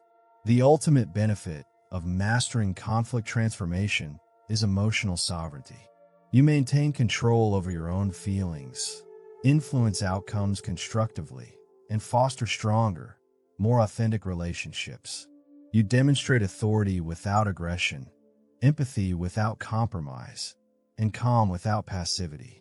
This mastery creates respect, trust, and influence in every sphere of life, from personal relationships to professional leadership. In conclusion, conflict is not a threat. It is a doorway to connection, understanding, and growth. By practicing awareness, active listening, reframing, empathy with boundaries, strategic questioning, emotional regulation, clear communication, interest-focused negotiation, finding common ground, and follow-up, you transform arguments into powerful tools for personal and relational development. Through consistent application, conflict becomes a catalyst for growth, resilience, and connection, rather than a source of stress or anger. Mastering this method ensures that no disagreement can destabilize you. You move through life with confidence, clarity, and composure, turning potential arguments into opportunities for collaboration and insight. Your presence becomes a calming, stabilizing force, inspiring cooperation, understanding, and trust. Chapter 9. The Unbreakable Energy System. Fuel your calm and dominate stress at its root. True mastery of calm and emotional control is not merely a matter of mental reframing or behavioral strategies. It begins with your energy system, the core foundation of your physical, mental, and emotional resilience. The way you manage, generate, and sustain your energy determines your capacity to remain unshaken in the face of stress, conflict, and life's relentless demands. This chapter introduces the Unbreakable Energy System, a comprehensive framework designed to optimize your vitality, sharpen focus, and eliminate stress at its root. Unlike temporary fixes, this system addresses the underlying sources of tension, creating sustainable calm and unshakable equilibrium. The first principle of the Unbreakable Energy System is biological alignment. Stress is not merely psychological. It manifests in the body as tension, fatigue, and hormonal imbalance. Cortisol, adrenaline, and other stress hormones surge in response to perceived threats, impairing clarity, rational thinking, and emotional control. By aligning your lifestyle with your biological needs, through proper sleep, hydration, nutrition, and movement, you create a foundation for resilience. Sleep is non-negotiable. Deep, restorative rest repairs neural pathways, consolidates learning, and stabilizes mood. Nutrition is equally crucial. Consuming foods rich in antioxidants, healthy fats, and protein supports brain function and mitigates energy crashes that amplify emotional reactivity. Hydration regulates cellular function, mental clarity, and nervous system balance, while movement, even simple daily exercise, enhances circulation, releases tension, and optimizes neurotransmitter function. This biological alignment fuels the energy reserves necessary to remain calm under pressure. The second principle is respiratory mastery. Breath is the bridge between the body and mind, capable of either escalating stress or restoring calm instantly. Stress triggers shallow, rapid breathing, which amplifies tension, increases heart rate, and signals the brain to remain in fight or flight mode. By practicing conscious, controlled breathing, you reverse this process. Techniques such as box breathing, inhale for 4 counts, hold for 4 counts, exhale for 4 counts, hold for 4 counts, stimulate the parasympathetic nervous system, reducing cortisol levels and restoring calm within moments.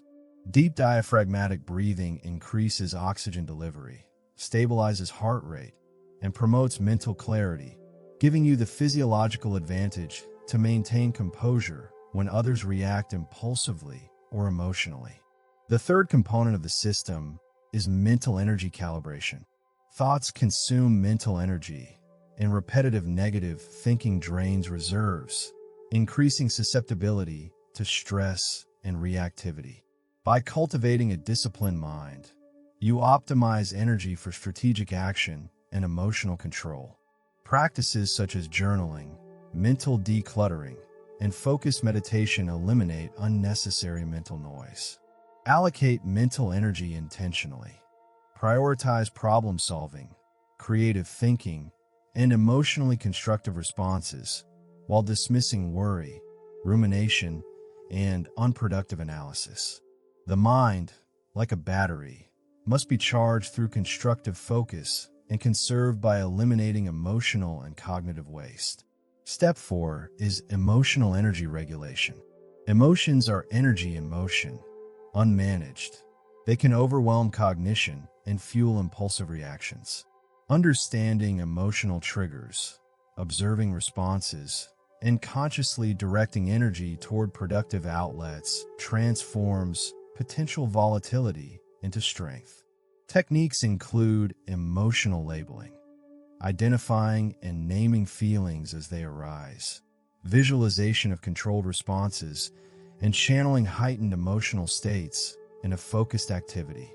For example, the surge of frustration triggered by a colleague's criticism can be redirected into problem-solving, clear communication, or physical activity, preserving calm while maintaining effectiveness.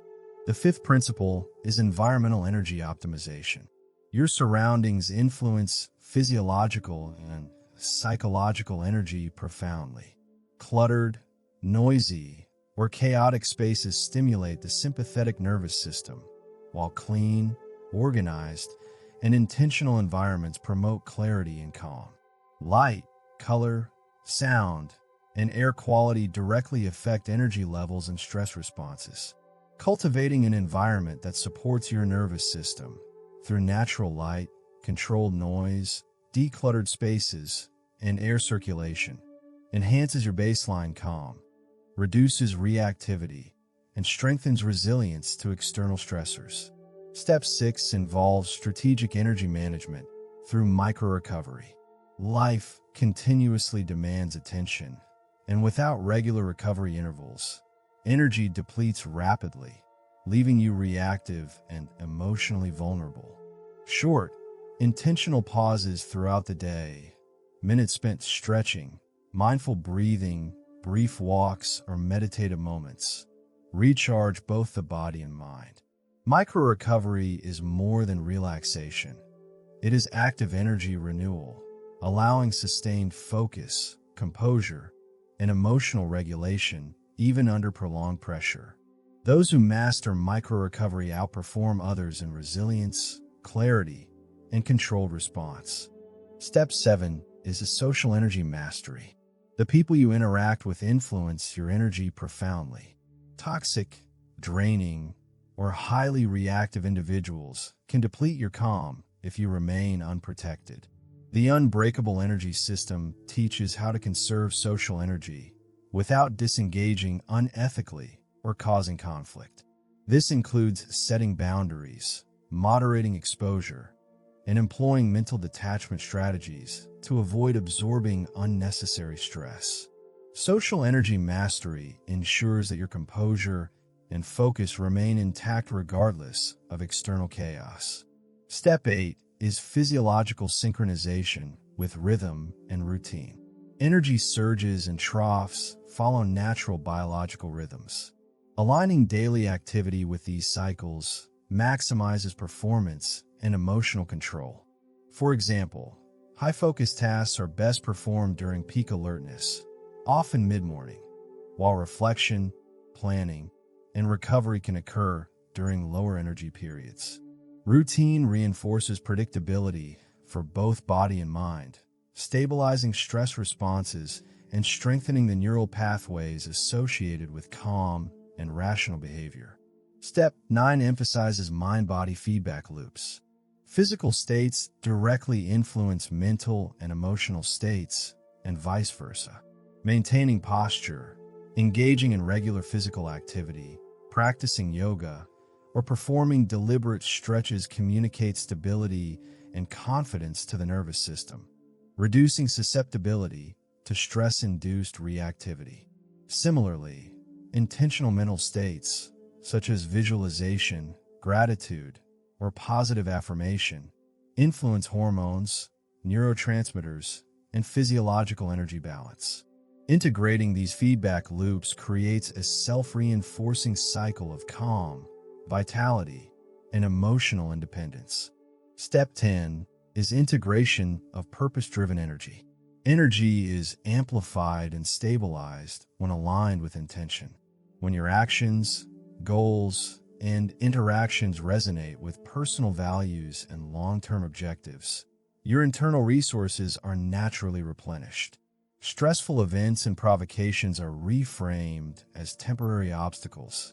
Energy is conserved for productive action, and emotional volatility is minimized. Purpose-driven energy ensures that even under duress, your mental clarity, composure, and decision-making remain intact. The unbreakable energy system is a holistic approach encompassing body, mind, emotion, environment, and social interaction. It addresses stress at its root, rather than merely masking symptoms. By mastering biological alignment, respiratory control, mental and emotional energy, environmental optimization, micro-recovery, social energy, rhythm synchronization, mind-body feedback, and purpose alignment, you create a resilient foundation that sustains calm and clarity in every circumstance. Implementing this system transforms not only your ability to avoid anger and reactivity, but also your overall performance, health, and well-being. Stress no longer dominates your life. Instead, it becomes a manageable signal, processed with clarity and responded to with intelligence. Emotional hijacking is neutralized at the physiological and cognitive level, ensuring unshakable calm regardless of provocation or pressure.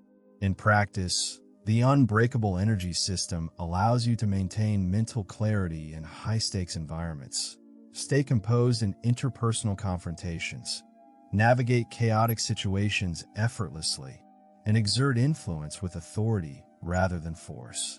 Leaders, professionals, and high-performers who apply these principles consistently are able to achieve peak focus, sustain productivity, and emotional sovereignty, turning challenges into opportunities rather than stressors.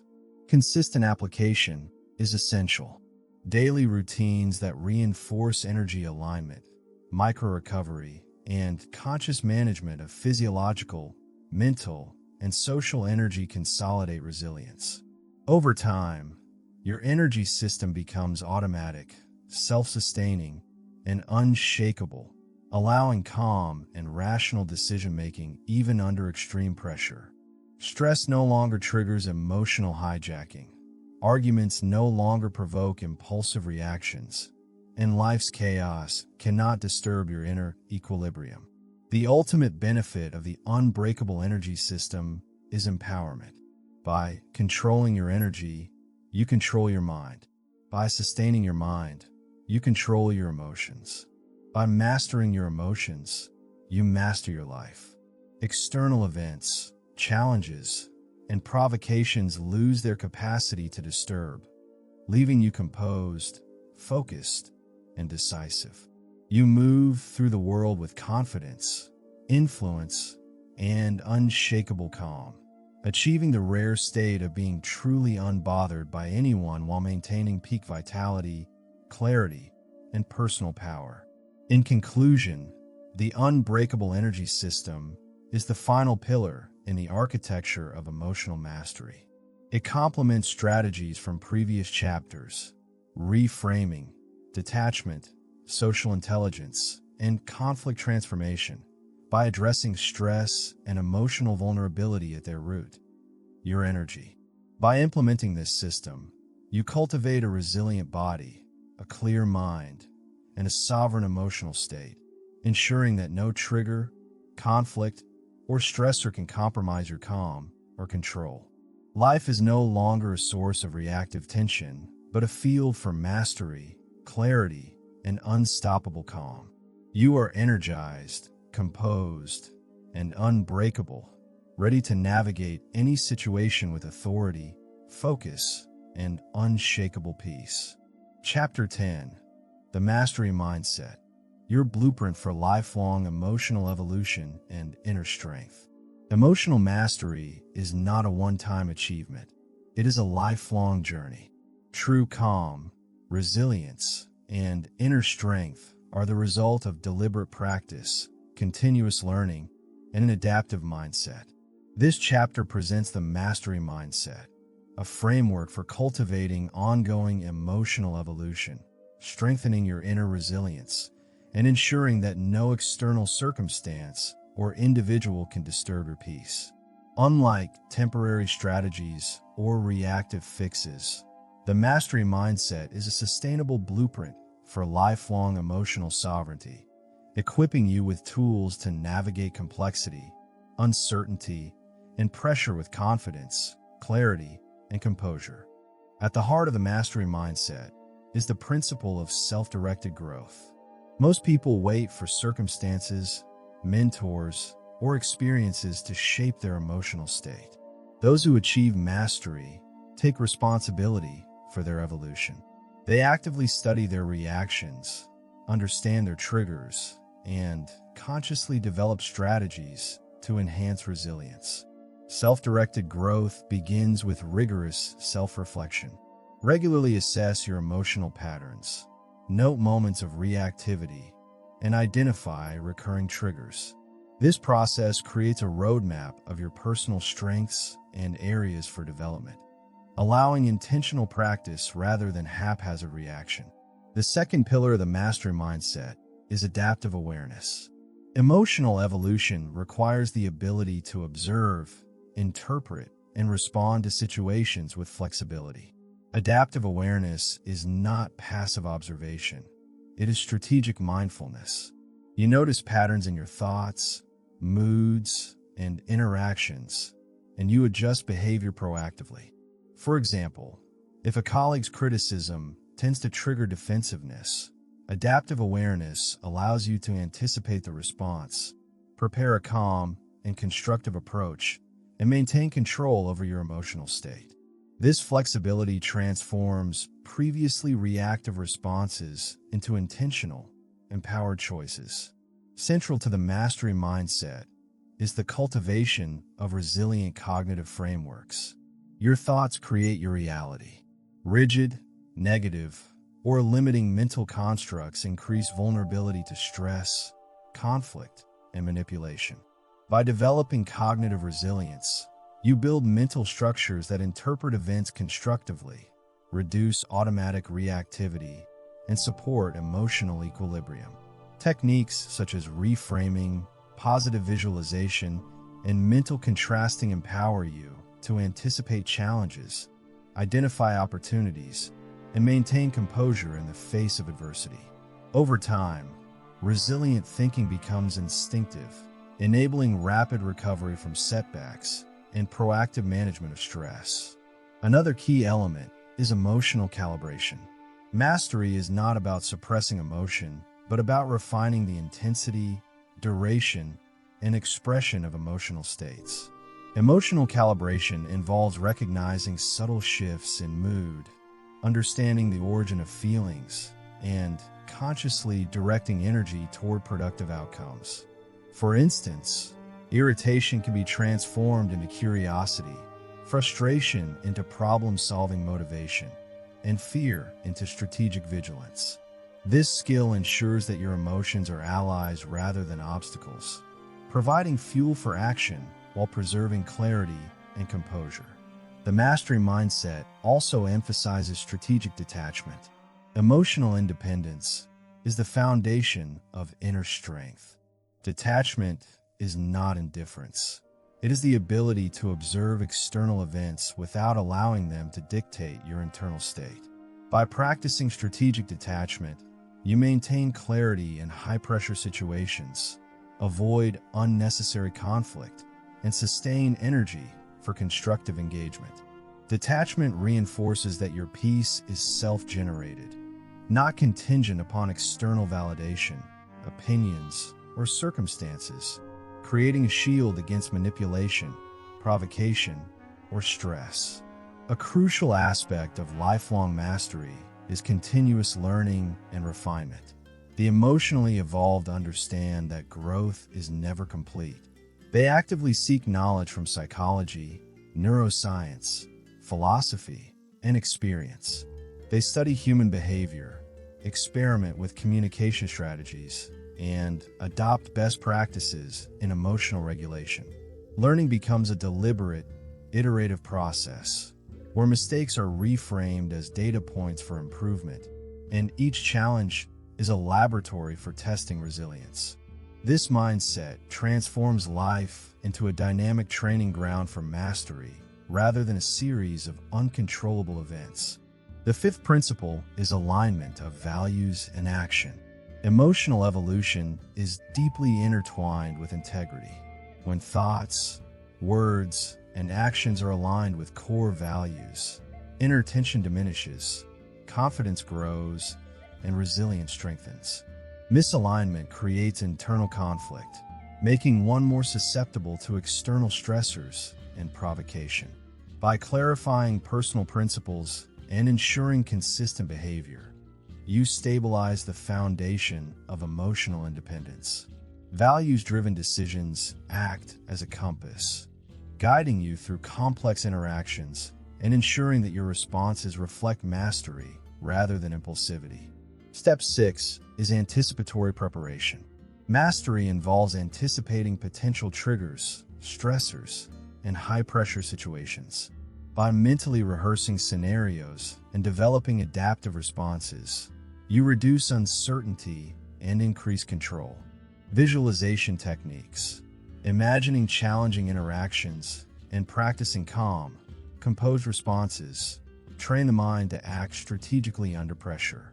Anticipatory preparation is a proactive buffer against emotional hijacking, allowing you to respond with precision rather than reaction. Step 7 is integration of mind, body, and energy systems. Emotional evolution cannot occur in isolation from physiological and energetic health.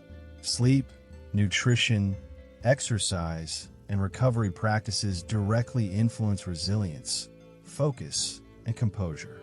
The body serves as the engine for the mind, and energetic alignment enhances cognitive clarity and emotional regulation. Mastery involves regular monitoring and optimization of these systems, ensuring that stress does not erode performance or stability.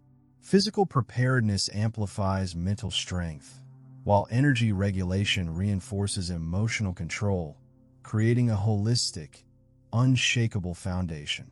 Step 8 is relationship mastery. No one operates in isolation. Lifelong emotional evolution requires strategic, high-quality interactions.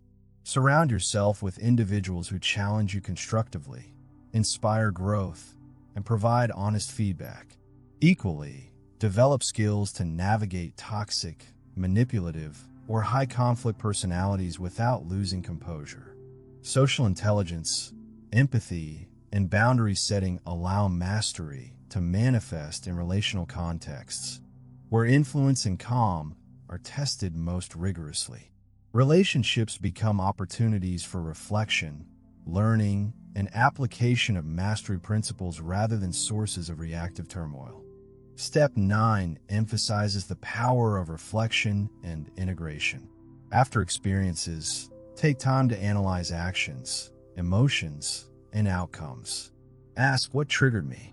How did I respond? What could I do differently next time? Reflection consolidates learning, reinforces neural pathways for composure, and accelerates emotional evolution. Integration ensures that each experience contributes to ongoing growth, transforming daily life into a structured, intentional process of mastery. Step 10 is commitment to the process. Emotional mastery is not a destination, but a lifelong pursuit. Challenges, setbacks, and provocations will continue to arise, but the mastery mindset ensures that each encounter strengthens resilience rather than depletes it. Commitment involves deliberate practice, consistent evaluation, and willingness to evolve. By embracing this mindset, you transform your entire life into a laboratory for personal growth, emotional independence, and inner strength. Practical application of the mastery mindset includes daily routines of self-reflection, meditation, journaling, and mental rehearsal. Observing reactions, refining responses, and realigning behavior with values consolidates progress. Strategic engagement with challenging individuals, combined with adaptive awareness, ensures that external provocations do not erode inner calm. Over time, mastery becomes automatic. Composure, clarity, and emotional sovereignty are no longer achieved through effort. They are the default state. The long-term benefits are profound. Those who cultivate the mastery mindset experience heightened emotional resilience, superior decision-making, increased influence, and sustainable inner peace. Stress, provocation, and interpersonal conflict lose their capacity to destabilize. Life becomes a series of deliberate choices rather than reactive responses. Emotional growth and inner strength are cumulative, compounding over time to create a state of unshakable calm, clarity, and confidence that others recognize and respect instinctively. In conclusion, the mastery mindset is the blueprint for lifelong emotional evolution.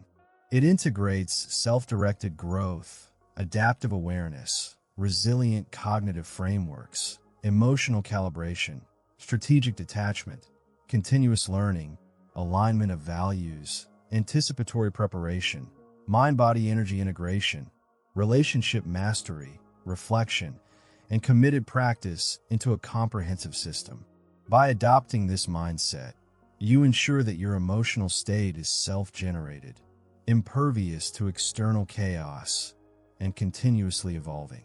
You cultivate inner strength that grows with every experience, achieving a life where anger, frustration, and unnecessary reactivity are no longer possible. The mastery mindset is not merely a strategy. It is a lifestyle of perpetual calm, clarity, and unstoppable personal power, empowering you to never be bothered or angered by anyone, under any circumstances, for the rest of your life. Chapter 11. Workplace Warrior. Advanced Protocols to Stay Unshakable and Rise to the Top.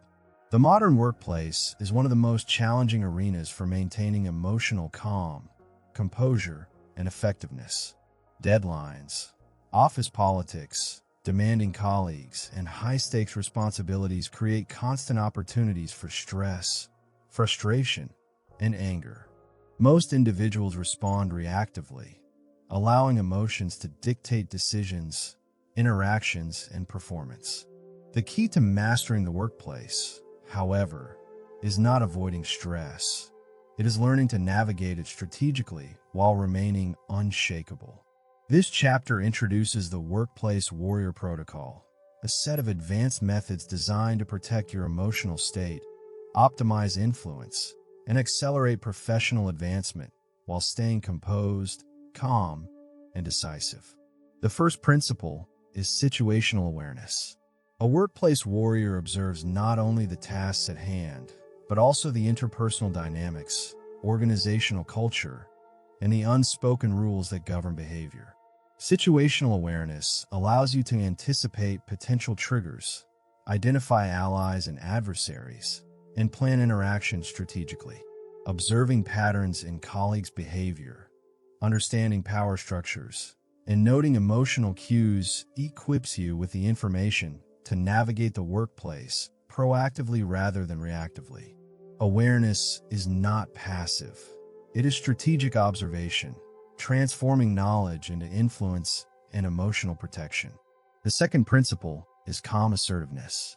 Many employees mistake assertiveness for aggression, but true assertiveness is rooted in composure and clarity. Calm assertiveness is the ability to express opinions, set boundaries, and influence outcomes without provoking defensiveness or escalating tension. For example, when assigning tasks or providing feedback, use neutral language, maintain steady tone, and frame statements in terms of shared goals or objectives. This approach not only protects your emotional state, but also positions you as a confident, reliable, and respected professional. Assertive communication, combined with emotional detachment, ensures that you remain unshakable even in confrontational situations. Step 3 is strategic prioritization. Workplaces are full of competing demands, emergencies, and interruptions that can derail focus and trigger stress. The workplace warrior evaluates tasks based on impact, urgency, and alignment with long-term objectives. By mastering prioritization, you can conserve mental energy, reduce reactive stress, and allocate attention to tasks that drive results. Effective prioritization requires both planning and flexibility. You anticipate challenges, schedule focused work blocks, and remain adaptable when unexpected events arise. Prioritization creates a mental framework for calm decision-making under pressure. Step 4 is emotional armor. The workplace exposes individuals to criticism, gossip, and manipulative behaviors. Emotional armor is the internal shield that prevents external negativity from penetrating your composure. This involves cognitive reframing, detachment, and perspective. Recognize that criticism often reflects the priorities, limitations, or insecurities of the giver rather than a personal attack. Detach your sense of self-worth from external validation and respond with clarity, facts, and calm professionalism. Emotional armor does not isolate you. It enables strategic engagement without unnecessary emotional exposure. The fifth principle is energy management in high-pressure environments. Stressful work situations demand mental, physical, and emotional energy. The workplace warrior optimizes energy through micro-recovery, breathing exercises, and nutrition. Short breaks, mindful breathing, and intentional movement throughout the day prevent fatigue, reduce irritability, and sustain focus. Proper hydration, balanced meals, and energy-conscious scheduling ensure that you maintain peak performance, while others may succumb to stress-induced lapses in judgment or patience. Energy management transforms endurance into an advantage, allowing you to remain calm when others become reactive. Step 6 is conflict navigation mastery. Workplace disputes are inevitable, ranging from subtle disagreements to overt confrontations. The workplace warrior approaches conflict as a strategic engagement rather than an emotional battle. Begin by listening actively, understanding the underlying interests of all parties, and maintaining composure. Use reframing to shift the focus from personal blame to problem solving. Apply negotiation techniques, seek common ground, and remain solution-oriented. By approaching conflict with calm professionalism, you reduce the risk of escalation, maintain relationships, and position yourself as a reliable and influential figure. Step 7 is advanced communication fluency. Mastery in the workplace requires the ability to communicate ideas clearly, persuasively, and diplomatically. Language should be precise, tone measured, and intent transparent. Avoid emotionally charged words, and instead use constructive phrasing that aligns with shared objectives. In emails, meetings, and informal discussions, clarity reduces misinterpretation and prevents unnecessary conflict. Persuasive communication combined with emotional composure establishes credibility, influence, and authority without aggression. Step 8 is psychological anticipation. The workplace warrior predicts potential stressors, interpersonal challenges, and high-pressure situations before they arise. This involves analyzing organizational dynamics, understanding colleagues' motivations, and anticipating how changes, deadlines, or decisions will impact the emotional climate. By preparing mentally and emotionally in advance, you reduce surprises, minimize reactive tendencies, and maintain strategic composure. Anticipation turns unpredictability into a manageable variable, enhancing both performance and emotional resilience. Step 9 is relationship intelligence. Long-term success in the workplace depends not only on skill, but also on social acumen. The workplace warrior cultivates meaningful, professional relationships while maintaining boundaries. Recognize who supports growth, who presents challenges, and how to leverage networks effectively. Apply empathy, active listening, and observation to navigate relationships skillfully. Strong relationships reduce friction, enhance collaboration, and create allies, all while safeguarding your emotional state. Step 10 is continuous personal evolution. The workplace rewards those who adapt, learn, and refine their approach over time. The workplace warrior commits to ongoing development, studying leadership principles, emotional intelligence, communication strategies, and stress management. Reflect on successes and failures, identify growth opportunities, and implement incremental improvements. Continuous learning ensures that mastery is sustained and emotional resilience evolves alongside professional capabilities. Step 11 is boundary mastery. One of the most common causes of workplace stress is blurred boundaries, being overworked, overcommitted, or emotionally entangled in others' drama. Mastery involves setting clear limits on time, energy, and engagement without hostility or withdrawal. Communicate boundaries professionally, enforce them consistently, and protect your focus. Boundaries preserve energy, maintain calm, and prevent external circumstances from undermining performance or composure. Step 12 is strategic influence and leadership.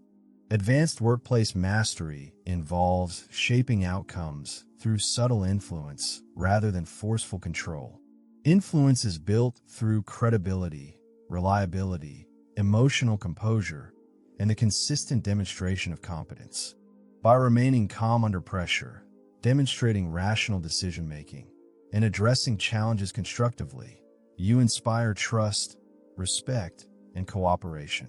Influence and leadership are outcomes of mastery, not tactics to provoke others. Step 13 is integration of physical, mental, and emotional systems. High-level workplace performance depends on holistic optimization. Regular exercise, cognitive training, stress regulation techniques, and recovery protocols synergize to create sustainable resilience. The mind, body, and emotions operate as an integrated system. When one component falters, overall performance suffers. A workplace warrior prioritizes holistic optimization to maintain peak functioning, clarity, and unshakable calm. Step 14 is adaptive problem-solving under pressure.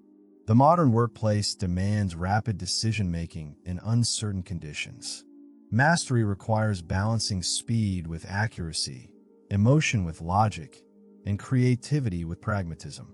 By applying structured thinking, mental rehearsal, and stress regulation techniques, you convert high-pressure situations into opportunities for decisive, effective action. Challenges become platforms to demonstrate calm competence, not triggers for frustration or reactive behavior. Step 15 is legacy thinking.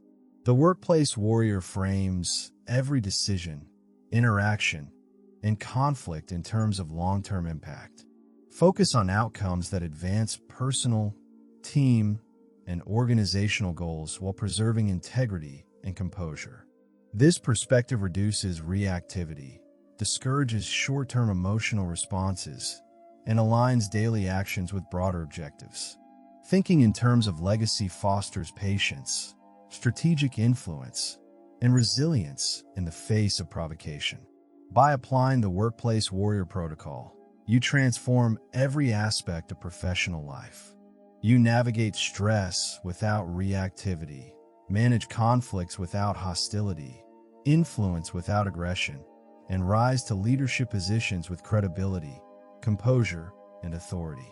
Emotional triggers, office politics, and workplace drama lose their power over you. Stress becomes a manageable variable rather than a destructive force. You remain unshakable, strategic, and respected in every interaction. In conclusion, the workplace warrior is a master of situational awareness, calm assertiveness, prioritization, emotional armor, energy management, conflict navigation, communication, anticipation, relationship intelligence, personal evolution, boundaries, influence, holistic integration, adaptive problem solving, and legacy thinking. Applying these advanced protocols ensures that you maintain composure, accelerate professional growth, and create sustainable success, all while preserving emotional sovereignty. By embodying the workplace warrior, you rise above challenges, neutralize triggers, and achieve both performance and peace, proving that emotional mastery in the workplace is not only possible, it is a strategic advantage that propels you to the top. Chapter 12. Crack the Family Code. Navigate toxic dynamics and protect your peace at home. Family is often described as a source of love, support, and belonging. Yet it is also one of the most common arenas where emotional triggers, conflict, and stress manifest. Even in the closest families, dynamics can be complex, manipulative, and occasionally toxic. Misunderstandings, unresolved resentments, and deeply ingrained patterns of behavior often generate tension that spills over into everyday life. The key to thriving within this environment is not avoidance, but strategic emotional mastery, the ability to maintain composure, set boundaries, and respond intelligently while protecting your inner peace. This chapter introduces the Family Code Protocol, a comprehensive framework for navigating familial relationships without losing emotional sovereignty, ensuring calm, clarity, and stability even in high-drama households. The first principle is understanding family dynamics. Families operate on established patterns of interaction that often date back generations. Certain roles, such as the critic, the caretaker, the peacemaker, or the rebel, may be unspoken yet rigidly enforced, shaping behavior and emotional responses. By observing these roles, their triggers, and the ways they interact, you gain critical insight into the underlying dynamics that generate tension. Awareness of these patterns allows you to anticipate responses, avoid unnecessary entanglement, and choose interactions that protect your peace. Observing without judgment is crucial. Understanding motives and patterns creates strategic clarity rather than emotional involvement. The second principle is emotional detachment without alienation. Many people conflate detachment with coldness or disengagement, but strategic detachment is a tool for preserving calm while maintaining connection. You can care deeply about family members without being manipulated or destabilized by their behavior. Detachment involves recognizing that other individuals' emotional states, judgments, or criticisms are reflections of their experiences, not of your value or reality. By maintaining this distinction, you create a mental and emotional buffer that allows measured responses rather than reactive outbursts. Step 3 is boundary mastery in the domestic sphere. Toxic family dynamics often persist because boundaries are unclear, inconsistent, or violated. Setting and enforcing boundaries is a non-negotiable aspect of emotional sovereignty. Boundaries can be physical, verbal, or emotional, such as declining to engage in gossip, refusing unsolicited advice, or limiting exposure to confrontational situations. Clear, consistent boundaries communicate self-respect and prevent emotional drain, making it easier to remain calm, focused, and unaffected by manipulative or emotionally charged interactions. Step 4 is communication precision. The way you convey your thoughts, feelings, and expectations directly impacts the intensity of family interactions. Calm, assertive, and non-accusatory communication reduces defensiveness, prevents escalation, and fosters constructive dialogue. Use I statements to express your perspective without blame, such as, "I feel concerned when plans change unexpectedly because it disrupts my focus," rather than "you always ruin everything." Precision in language preserves relationships while protecting your emotional equilibrium, creating a space where conflicts can be addressed productively rather than explosively. Step 5 is trigger mapping. Every family member has patterns that evoke strong emotional reactions. Identifying these triggers in yourself and others allows preemptive management of potentially volatile interactions. Maintain awareness of topics, behaviors, or circumstances that historically provoke anger, frustration, or sadness. By mapping triggers, you can consciously choose whether to engage, respond calmly, or disengage, transforming high-stress moments into opportunities for measured action and composure. Step 6 is stress neutralization through micro-practices. The home environment is a constant source of potential stress, but small, deliberate practices can prevent cumulative tension from disrupting your peace. These practices include mindful breathing during heated moments, short physical breaks, journaling to process thoughts, and visualization of calm responses prior to engagement. Micro-practices allow for consistent regulation of mental, emotional, and physiological states, ensuring that reactive energy is minimized and composed energy is maintained even during family conflicts. Step 7 is empathy calibration. While empathy is essential for healthy relationships, excessive or unbalanced empathy can render you vulnerable to emotional manipulation or fatigue. Calibrated empathy involves understanding the perspectives and feelings of family members without absorbing their stress or compromising your own boundaries. Recognize the difference between compassion and emotional surrender. Support others while retaining sovereignty over your own emotional state. This balance strengthens relationships without sacrificing calm, confidence, or autonomy. Step 8 is conflict reengineering.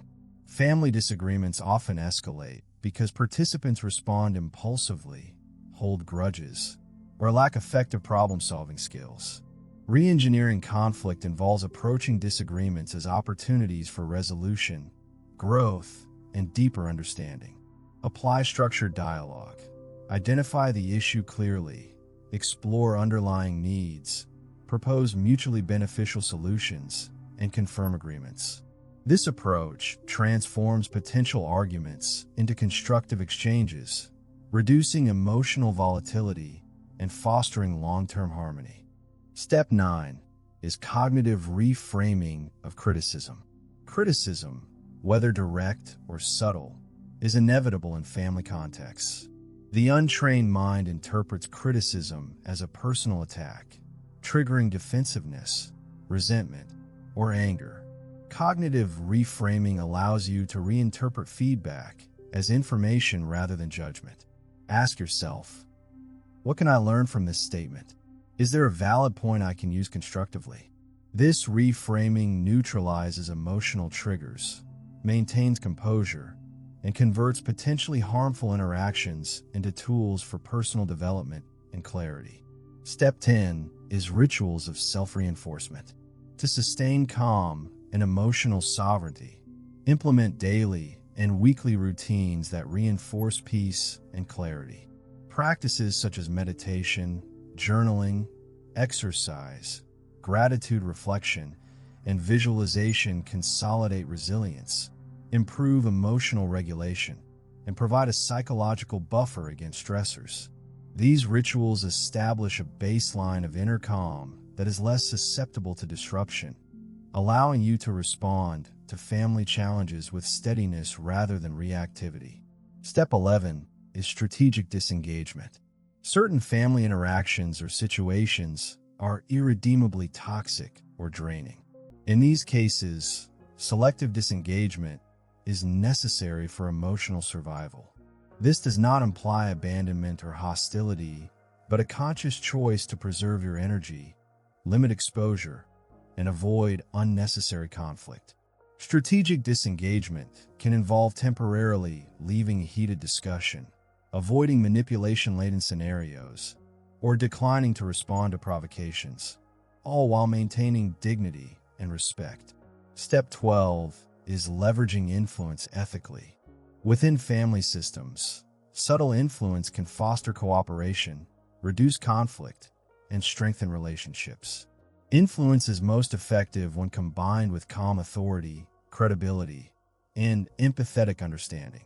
Model composure, communicate clearly, and approach others with intention rather than reaction. Over time, your behavior sets a standard, encouraging reciprocal calm, respect, and thoughtful interaction. Step 13 is long-term pattern disruption. Toxic dynamics often repeat across generations because unaddressed patterns persist. The Family Code Protocol teaches methods to identify and disrupt these cycles without alienation or harm. This involves setting new behavioral standards, modeling emotional control, communicating values clearly, and gradually shifting expectations. By consciously addressing patterns, you create a healthier family environment for yourself and future generations, protecting peace while promoting growth. Step 14 is integration of personal and family priorities. Emotional sovereignty requires balancing individual needs with family obligations.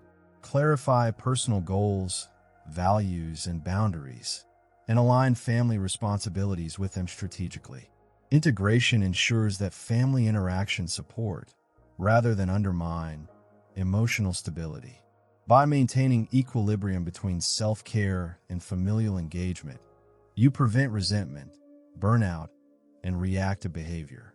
Step 15 is ongoing reflection and refinement. Mastery within the family context is continuous. Regularly assess interactions, note progress, and refine strategies. Reflect on successful interventions, analyze moments of reactivity, and adjust approaches as needed. This iterative process ensures that emotional mastery evolves alongside family dynamics, creating a sustainable framework for lifelong calm, stability, and relational effectiveness. By applying the Family Code Protocol, you transform the home into a sanctuary rather than a battlefield. Stress, criticism, manipulation, and conflict lose the power to destabilize you. You remain calm, composed, and strategic, even in high-drama scenarios. Emotional sovereignty becomes second nature, enabling you to respond with clarity, empathy, and authority, while preserving peace and well-being. In conclusion, mastering family dynamics is not about control or perfection. It is about intelligent navigation, strategic emotional management, and personal empowerment. By understanding roles, calibrating empathy, setting boundaries, refining communication, and practicing consistent self-care, you protect your emotional state while strengthening relationships. You become unshakable at home, immune to manipulation, and capable of fostering connection without compromise. The Family Code Protocol ensures that your home is a space of clarity, calm, and constructive engagement, empowering you to never be angered or bothered by anyone, even in the most challenging familial environments. Chapter 13. Master every social situation, from strangers to crowds. Stay calm and command respect. Social interactions are one of the most frequent triggers of stress, frustration, and anger. Whether you are navigating one-on-one conversations, participating in meetings, attending networking events, or facing large crowds, the human mind is wired to react to perceived threats, judgment, or social uncertainty. The average person becomes anxious, reactive, or self-conscious, allowing emotions to dictate behavior and influence perception. The key to mastering social situations is to develop situational composure, emotional control, and strategic presence, enabling you to interact confidently, influence outcomes, and maintain inner peace regardless of the complexity or scale of the social environment. This chapter introduces the Social Mastery Protocol, a practical framework for commanding respect, staying calm, and navigating any social setting with authority, confidence, and composure. The first principle is social situational awareness. Every social environment has explicit and implicit rules, hierarchies, and expectations.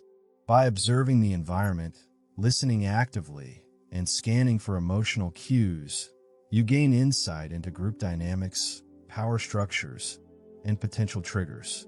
Awareness is more than noticing. It is analyzing tone, posture, micro-expressions, and conversational patterns to predict outcomes and adjust behavior accordingly. For example, recognizing subtle tension in a meeting allows you to respond strategically rather than react impulsively. Awareness transforms the unknown into a controllable landscape, reducing stress and enhancing influence. The second principle is confidence through preparation. Most social anxiety stems from uncertainty and perceived lack of control. Preparing in advance, whether for a networking event, public speech, or team discussion, equips you with knowledge, conversation strategies, and mental readiness. Anticipate questions, rehearse key points, and plan responses for potential provocations. Preparation cultivates confidence, diminishes reactive tendencies, and allows calm, purposeful interaction. When you enter a room knowing your objectives, your presence exudes composure, authority, and influence, which naturally commands respect. Step 3 is emotional regulation in real time.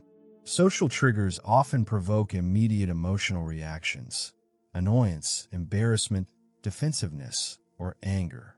The Social Mastery Protocol teaches techniques to neutralize these reactions instantly. Deep diaphragmatic breathing, micro-pauses, and silent mental reframing prevent escalation, allowing you to respond rather than react. For instance, if a colleague makes a condescending remark, a controlled pause followed by a neutral, composed reply transforms a potential conflict into an opportunity to assert calm authority. Emotional regulation in real time ensures that your presence is consistently steady and respected. Step 4 is nonverbal command and influence. Communication is not only verbal. Body language, eye contact, and posture convey authority, confidence, and composure. Maintaining upright posture, relaxed shoulders, steady eye contact, and controlled gestures signals emotional stability and assertiveness. Subtle micro-expressions, tone modulation, and proxemics further enhance perception, creating an aura of calm influence. Mastering nonverbal cues ensures that others perceive your composure before you even speak, allowing you to navigate social situations from a position of strength. Step 5 is active listening with strategic engagement. The ability to listen attentively, reflect understanding, and respond thoughtfully is a hallmark of social mastery. Active listening demonstrates respect, builds rapport, and reduces tension while providing critical information about motives, emotional states, and conversational dynamics. Strategic engagement allows you to guide conversations subtly, redirecting negative energy, clarifying misunderstandings, or steering discussions toward constructive outcomes. By mastering listening as a tool of influence, you maintain calm while maximizing social leverage. Step 6 is reframing social provocations. People often engage in subtle antagonism, criticism, or manipulation in social settings, either consciously or unconsciously. The Mastery Protocol emphasizes reframing these provocations to neutralize emotional hijacking. View challenges as information rather than personal attacks. Ask yourself, what does this reveal about the person, situation, or my own response? Reframing transforms potential triggers into strategic insight, preserving composure while enhancing understanding and influence. Step 7 is confidence in group dynamics. Whether in meetings, networking events, or large gatherings, group dynamics can intimidate or overwhelm. The social mastery protocol teaches techniques to maintain calm in crowds, positioning yourself strategically, engaging selectively, and asserting presence without dominance. Calm composure in groups communicates authority, attracts respect, and reduces vulnerability to manipulation or peer pressure. Group mastery is the ability to navigate collective energy while maintaining personal equilibrium. Step 8 is verbal influence and precision. Words carry power. The ability to articulate ideas clearly, persuasively, and strategically amplifies influence. Avoid reactive language, emotional exaggeration, or defensiveness. Instead, use concise, measured language, assertive tone, and constructive framing. For instance, transforming "you're wrong about this" into "I see it differently based on these facts" maintains authority without provoking defensiveness. Verbal precision combined with composure ensures that social interactions are productive, respected, and controlled. Step 9 is micro-emotional recalibration. In extended social engagements, emotional energy fluctuates. The workplace warrior and family protocols emphasize recovery strategies, but social mastery requires real-time recalibration. Subtle breathing, brief mental breaks, positive self-talk, or micro-pauses between interactions. These techniques prevent cumulative stress, sustain composure, and preserve clarity across prolonged or challenging engagements. Micro-recalibration allows you to remain steady while others become fatigued, reactive, or socially destabilized. Step 10 is relationship mapping and social networks. Every social environment has influencers, connectors, and potential disruptors. Mapping these relationships enables strategic positioning, allowing you to approach interactions with awareness and intent. Identify who drives conversation, who resists authority, and who is receptive to collaboration. Understanding the social landscape enhances influence, prevents conflict, and preserves calm, giving you the strategic advantage in any scenario. Step 11 is adaptability to personality types. Social mastery requires adjusting communication, tone, and strategy to diverse personalities without losing composure or authenticity. Recognize the dominant, analytical, expressive, or amiable styles in others and adapt interactions accordingly.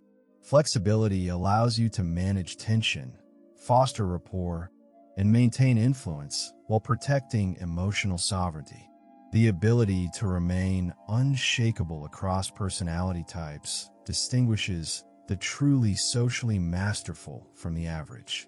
Step 12 is anticipation and scenario rehearsal. Complex social situations benefit from proactive mental rehearsal. Anticipate potential questions, confrontations, or provocations and visualize composed, effective responses.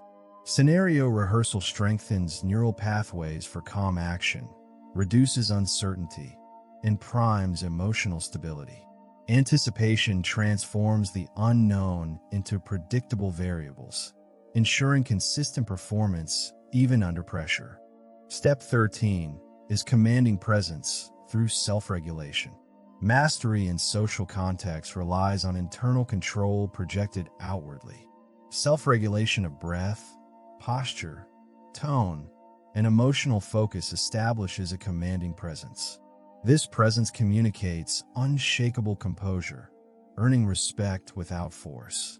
Others naturally defer to calm authority, and attempts to provoke or manipulate lose effectiveness. Commanding presence is a subtle, psychological advantage that shapes interactions before words are exchanged. Step 14 is cumulative social learning. Every interaction, from casual encounters to high-stakes meetings, is an opportunity for mastery. Observe outcomes, reflect on responses, and refine strategies continuously. Social evolution is iterative. Mistakes become data points, successes reinforce patterns, and emotional resilience grows.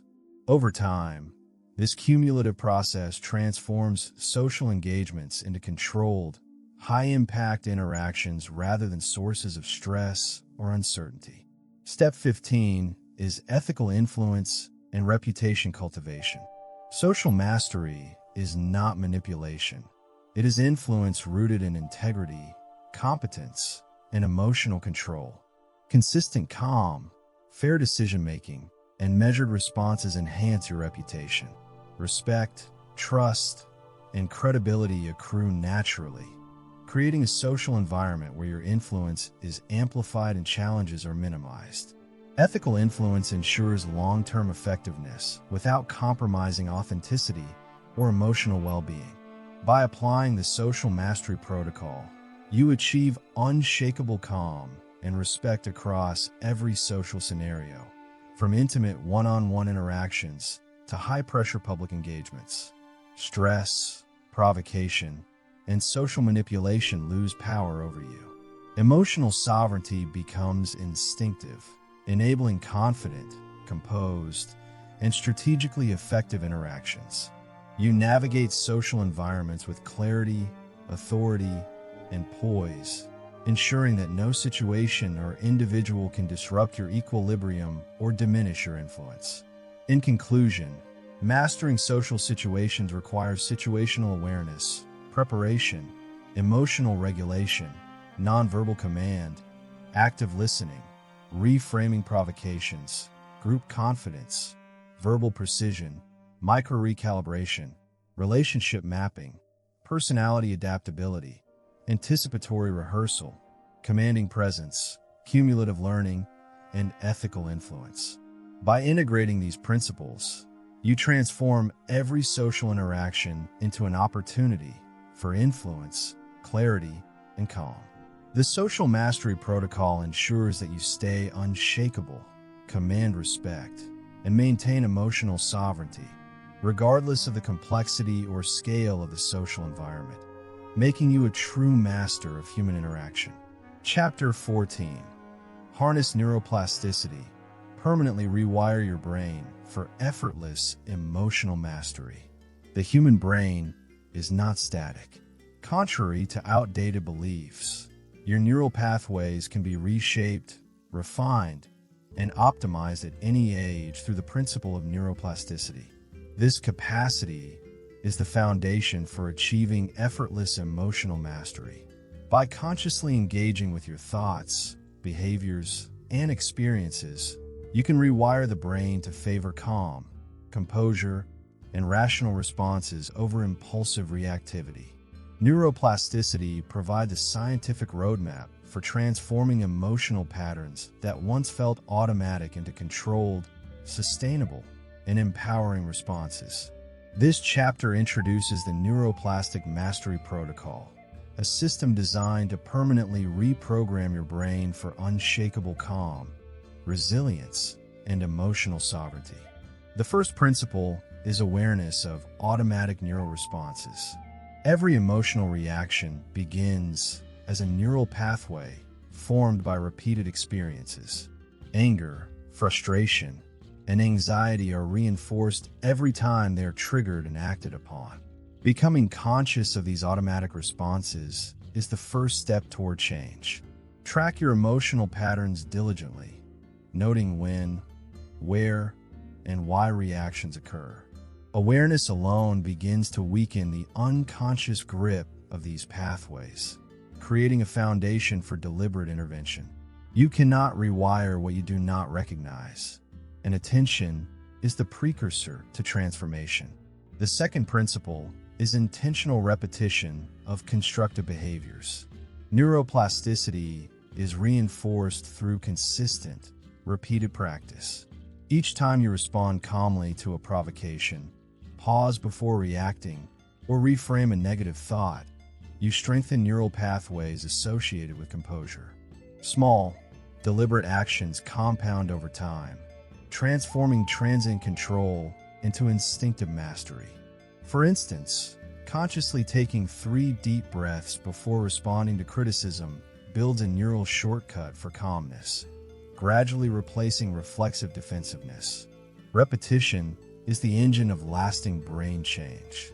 Step 3 is emotional visualization for neural conditioning. Visualization is more than imagination. It is a powerful neurological tool.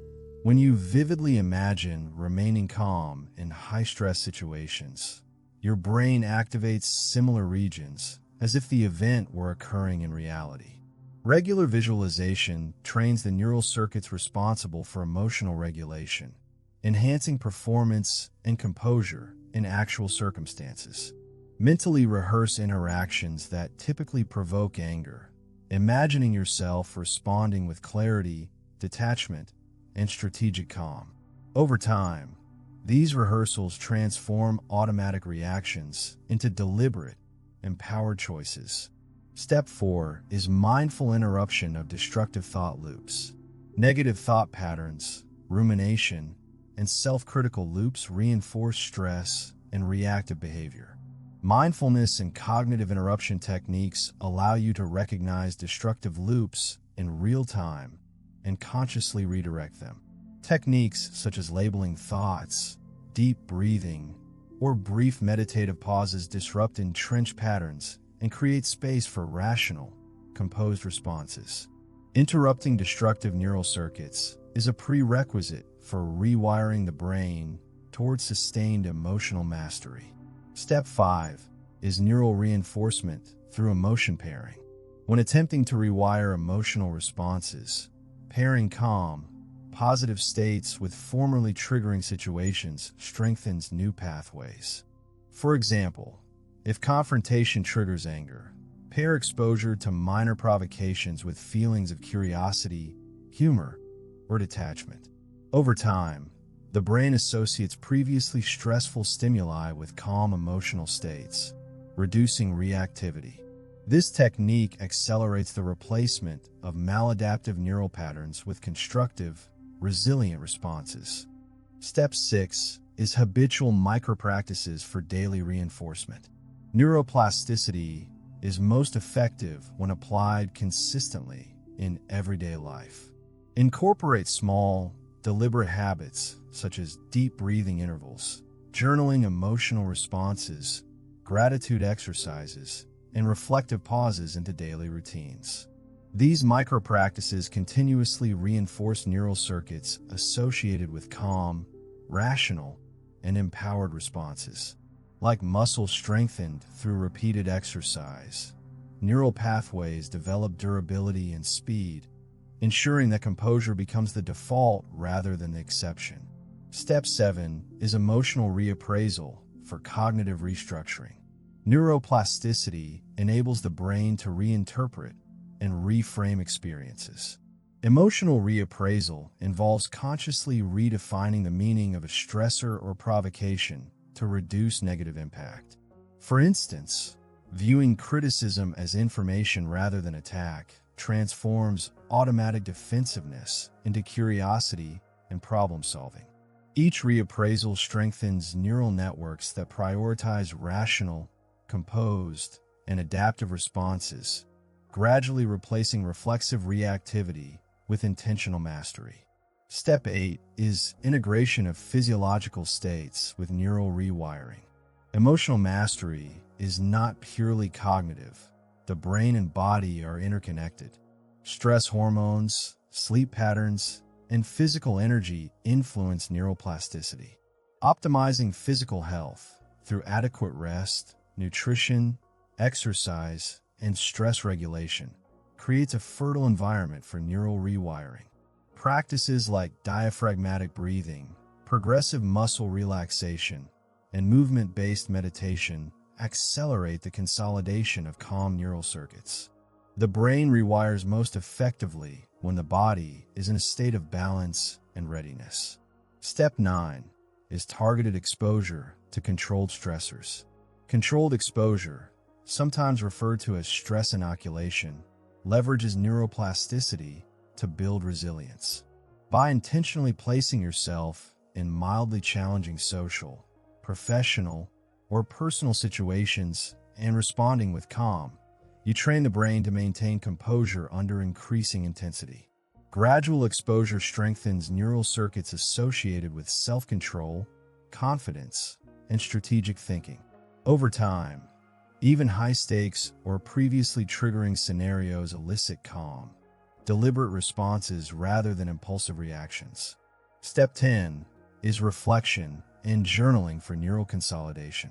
Recording experiences, emotional reactions, and applied strategies reinforces learning and consolidates neural changes. Journaling allows explicit recognition of patterns, identification of triggers, and celebration of incremental successes. Reflection strengthens metacognitive awareness, further enhancing the brain's capacity to adopt new, adaptive pathways. By analyzing both successes and lapses, you create a feedback loop that accelerates neuroplastic transformation. Step 11 is leveraging positive emotional anchors. Associating calm, confident emotional states with specific cues or anchors reinforces new neural circuits. Anchors can include phrases, gestures, breathing patterns, or brief meditative practices. Repetition of these anchors during emotionally neutral periods ensures readiness for high-stress moments, enabling rapid activation of composed responses. Anchoring turns learned calmness into automatic, reliable behavior, reinforcing effortless mastery. Step 12 is commitment to incremental neural evolution. Rewiring the brain is a gradual, cumulative process. Consistent application of neuroplasticity principles, awareness, repetition, visualization, reappraisal, micropractices, physiological optimization, controlled exposure, and reflection leads to profound, lasting change. Small daily interventions compound, creating a neural landscape that favors composure, resilience, and emotional independence. The process requires patience, persistence, and deliberate attention, but its rewards are permanent and transformative. Step 13 is integration with social, professional, and familial contexts. Emotional mastery cannot exist in isolation. It must be applied across all areas of life. The neural pathways strengthened through deliberate practice influence interactions with colleagues, friends, strangers, and family members. Each successful application reinforces the brain's default state of calm, expanding mastery into every domain. Emotional sovereignty becomes habitual, allowing effortless composure even in previously triggering environments. Step 14 is self-reinforcing success loops. As the brain rewires, positive outcomes reinforce continued practice. Calm responses generate constructive interactions, respect from others, reduce conflict, and improve problem solving. These external rewards feed back into neural circuits, solidifying pathways associated with composure and strategic thinking. Success becomes both a result and a reinforcement mechanism, accelerating the transition from learned mastery to instinctive, effortless behavior. Step 15 is lifelong neural agility. True neuroplastic mastery is not static. It evolves with new experiences, challenges, and knowledge. Continuously applying neuroplastic principles ensures that emotional mastery remains adaptable, resilient, and progressive throughout life. The brain becomes capable of learning, adjusting, and maintaining calm in increasingly complex, high-pressure, or emotionally charged situations. Lifelong neuroplastic agility transforms emotional control from effortful practice into a natural, automatic state of being. By applying the neuroplastic mastery protocol, you permanently rewire your brain to favor calm, rational, and empowered responses. Emotional hijacking, impulsivity, and reactive anger are no longer default modes. Instead, composure, strategic thinking, and inner peace become automatic, reliable, and effortless. You develop an internal ecosystem where calm and mastery are self-sustaining, allowing you to respond to stress, provocation, and challenge with clarity, confidence, and resilience. In conclusion, neuroplasticity offers a scientifically proven roadmap for permanent emotional mastery. By consciously observing responses, practicing deliberate repetition, visualizing calm interactions, reframing triggers, optimizing physiological states, exposing yourself to controlled challenges, journaling, and integrating these practices across life domains, you reprogram the brain to favor calm, resilience, and strategic composure. The Neuroplastic Mastery Protocol ensures that emotional mastery becomes instinctive, effortless, and enduring, enabling you to live a life where anger, frustration, and reactivity are no longer barriers, and where inner peace and clarity are permanent foundations for personal and professional success. Chapter 15. Become emotionally unshakable. Live free, fearless, and in total control of your inner world. True emotional freedom is not merely the absence of anger or stress. It is the active mastery of your inner world. To become emotionally unshakable is to reach a state where external events, provocations, or the opinions of others cannot dictate your mood, decisions, or sense of self. It is to live free, fearless, and empowered, operating from a center of calm, clarity, and unwavering resilience. This chapter introduces the Emotional Sovereignty Protocol, a comprehensive, actionable framework designed to cultivate total control over your inner landscape, allowing you to respond to life with precision, poise, and purpose. The first principle is absolute self-awareness. Emotional unshakability begins with a deep understanding of your thoughts, feelings, and triggers. Most people are unaware of the subtle cues that precipitate emotional reactions. By observing your internal landscape without judgment, identifying patterns of anger, irritation, or fear, you gain the ability to intervene before reactions escalate. Self-awareness is not passive reflection. It is an active practice of monitoring, analyzing, and understanding the mechanics of your emotional life. Journaling, meditation, and moment-to-moment reflection are critical tools for developing this foundation. Awareness alone begins to dismantle unconscious patterns that previously controlled your responses. The second principle is emotional detachment without disengagement. Many confuse detachment with apathy, but true detachment is the conscious choice to separate your inner state from external provocations. It is the understanding that other people's words, actions, or moods are not inherently yours to absorb. By creating a mental and emotional buffer, you protect your composure while remaining fully present, empathetic, and engaged. Detachment allows you to respond deliberately, rather than react impulsively, transforming challenges into opportunities for mastery and influence. Step 3 is strategic breathing and physiological mastery. The body and mind are inseparable in emotional regulation. Stress triggers physiological reactions, accelerated heart rate, shallow breathing, and tension that amplify reactive behavior. The Emotional Sovereignty Protocol emphasizes intentional breathing patterns, progressive muscle relaxation, and micro-movements that regulate the nervous system in real time. By mastering these physiological levers, you can calm the mind, stabilize emotions, and prevent external events from hijacking your inner state.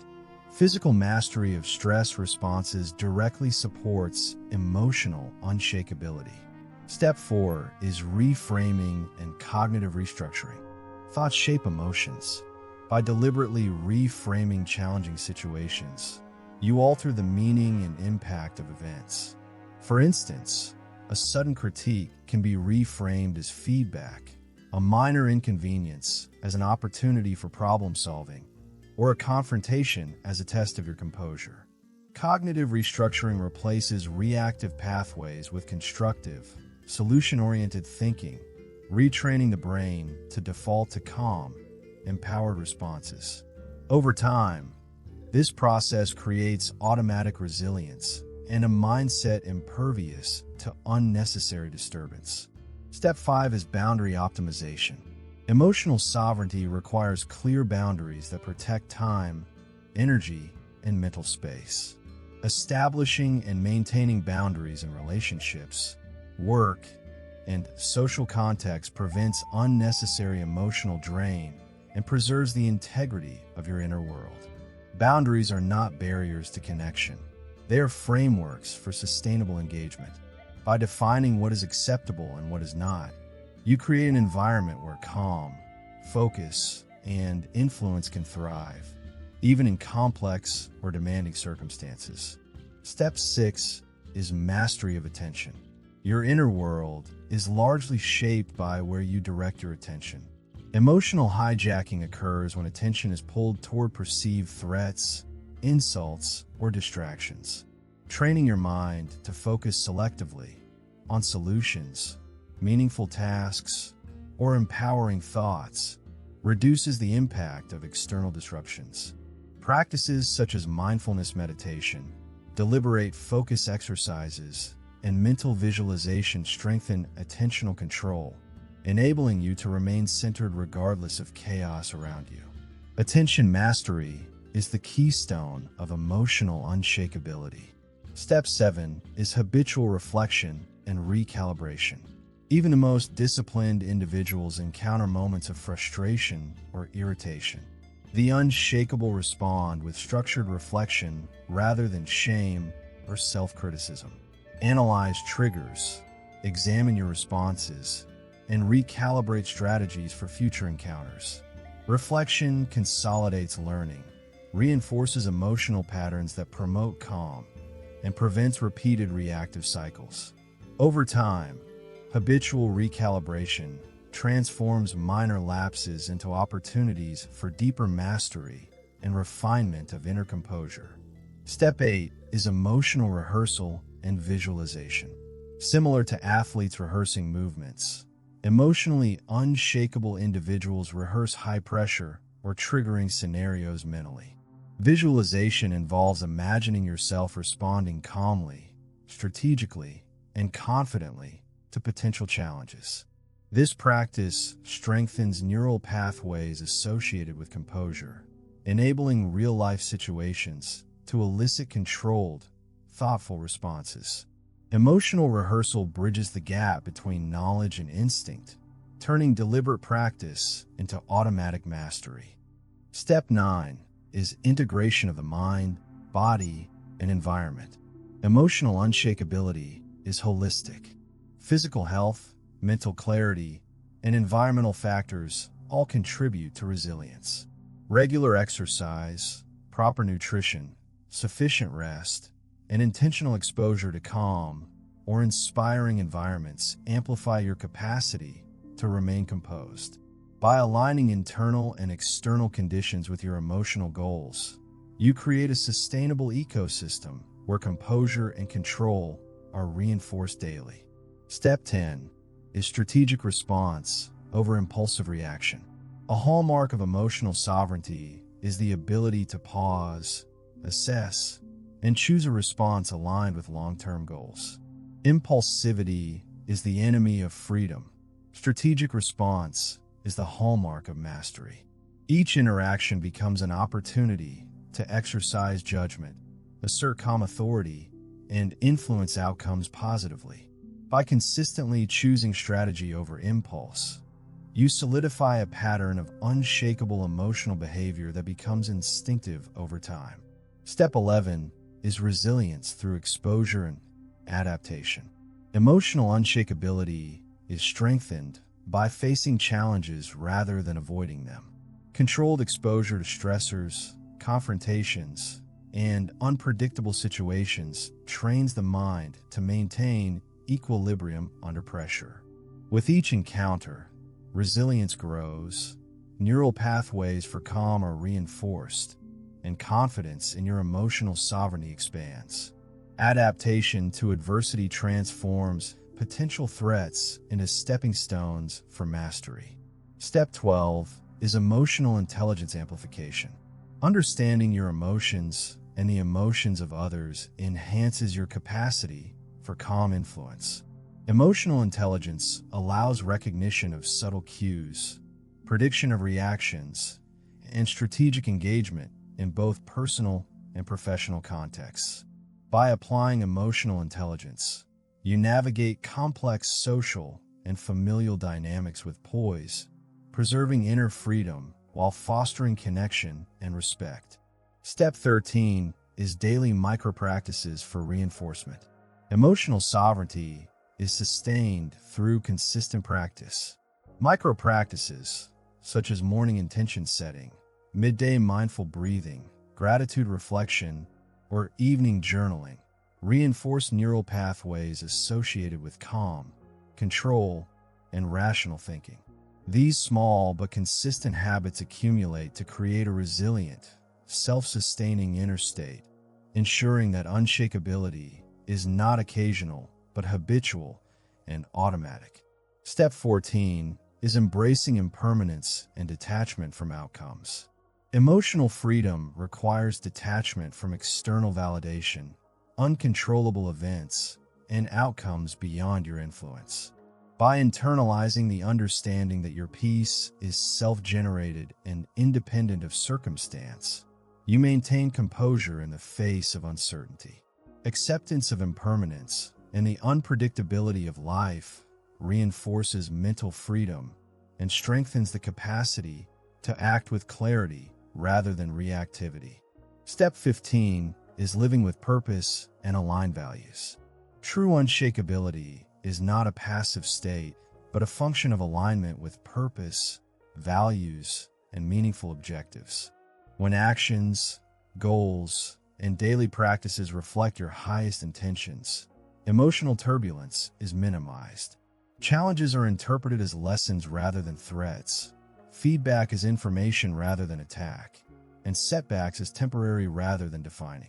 Purpose-centered living anchors your inner world, making fear, anger, and distraction secondary to your chosen path.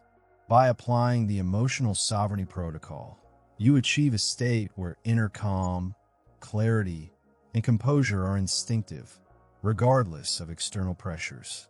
You respond to challenges strategically, manage relationships effectively, and maintain a profound sense of freedom and control.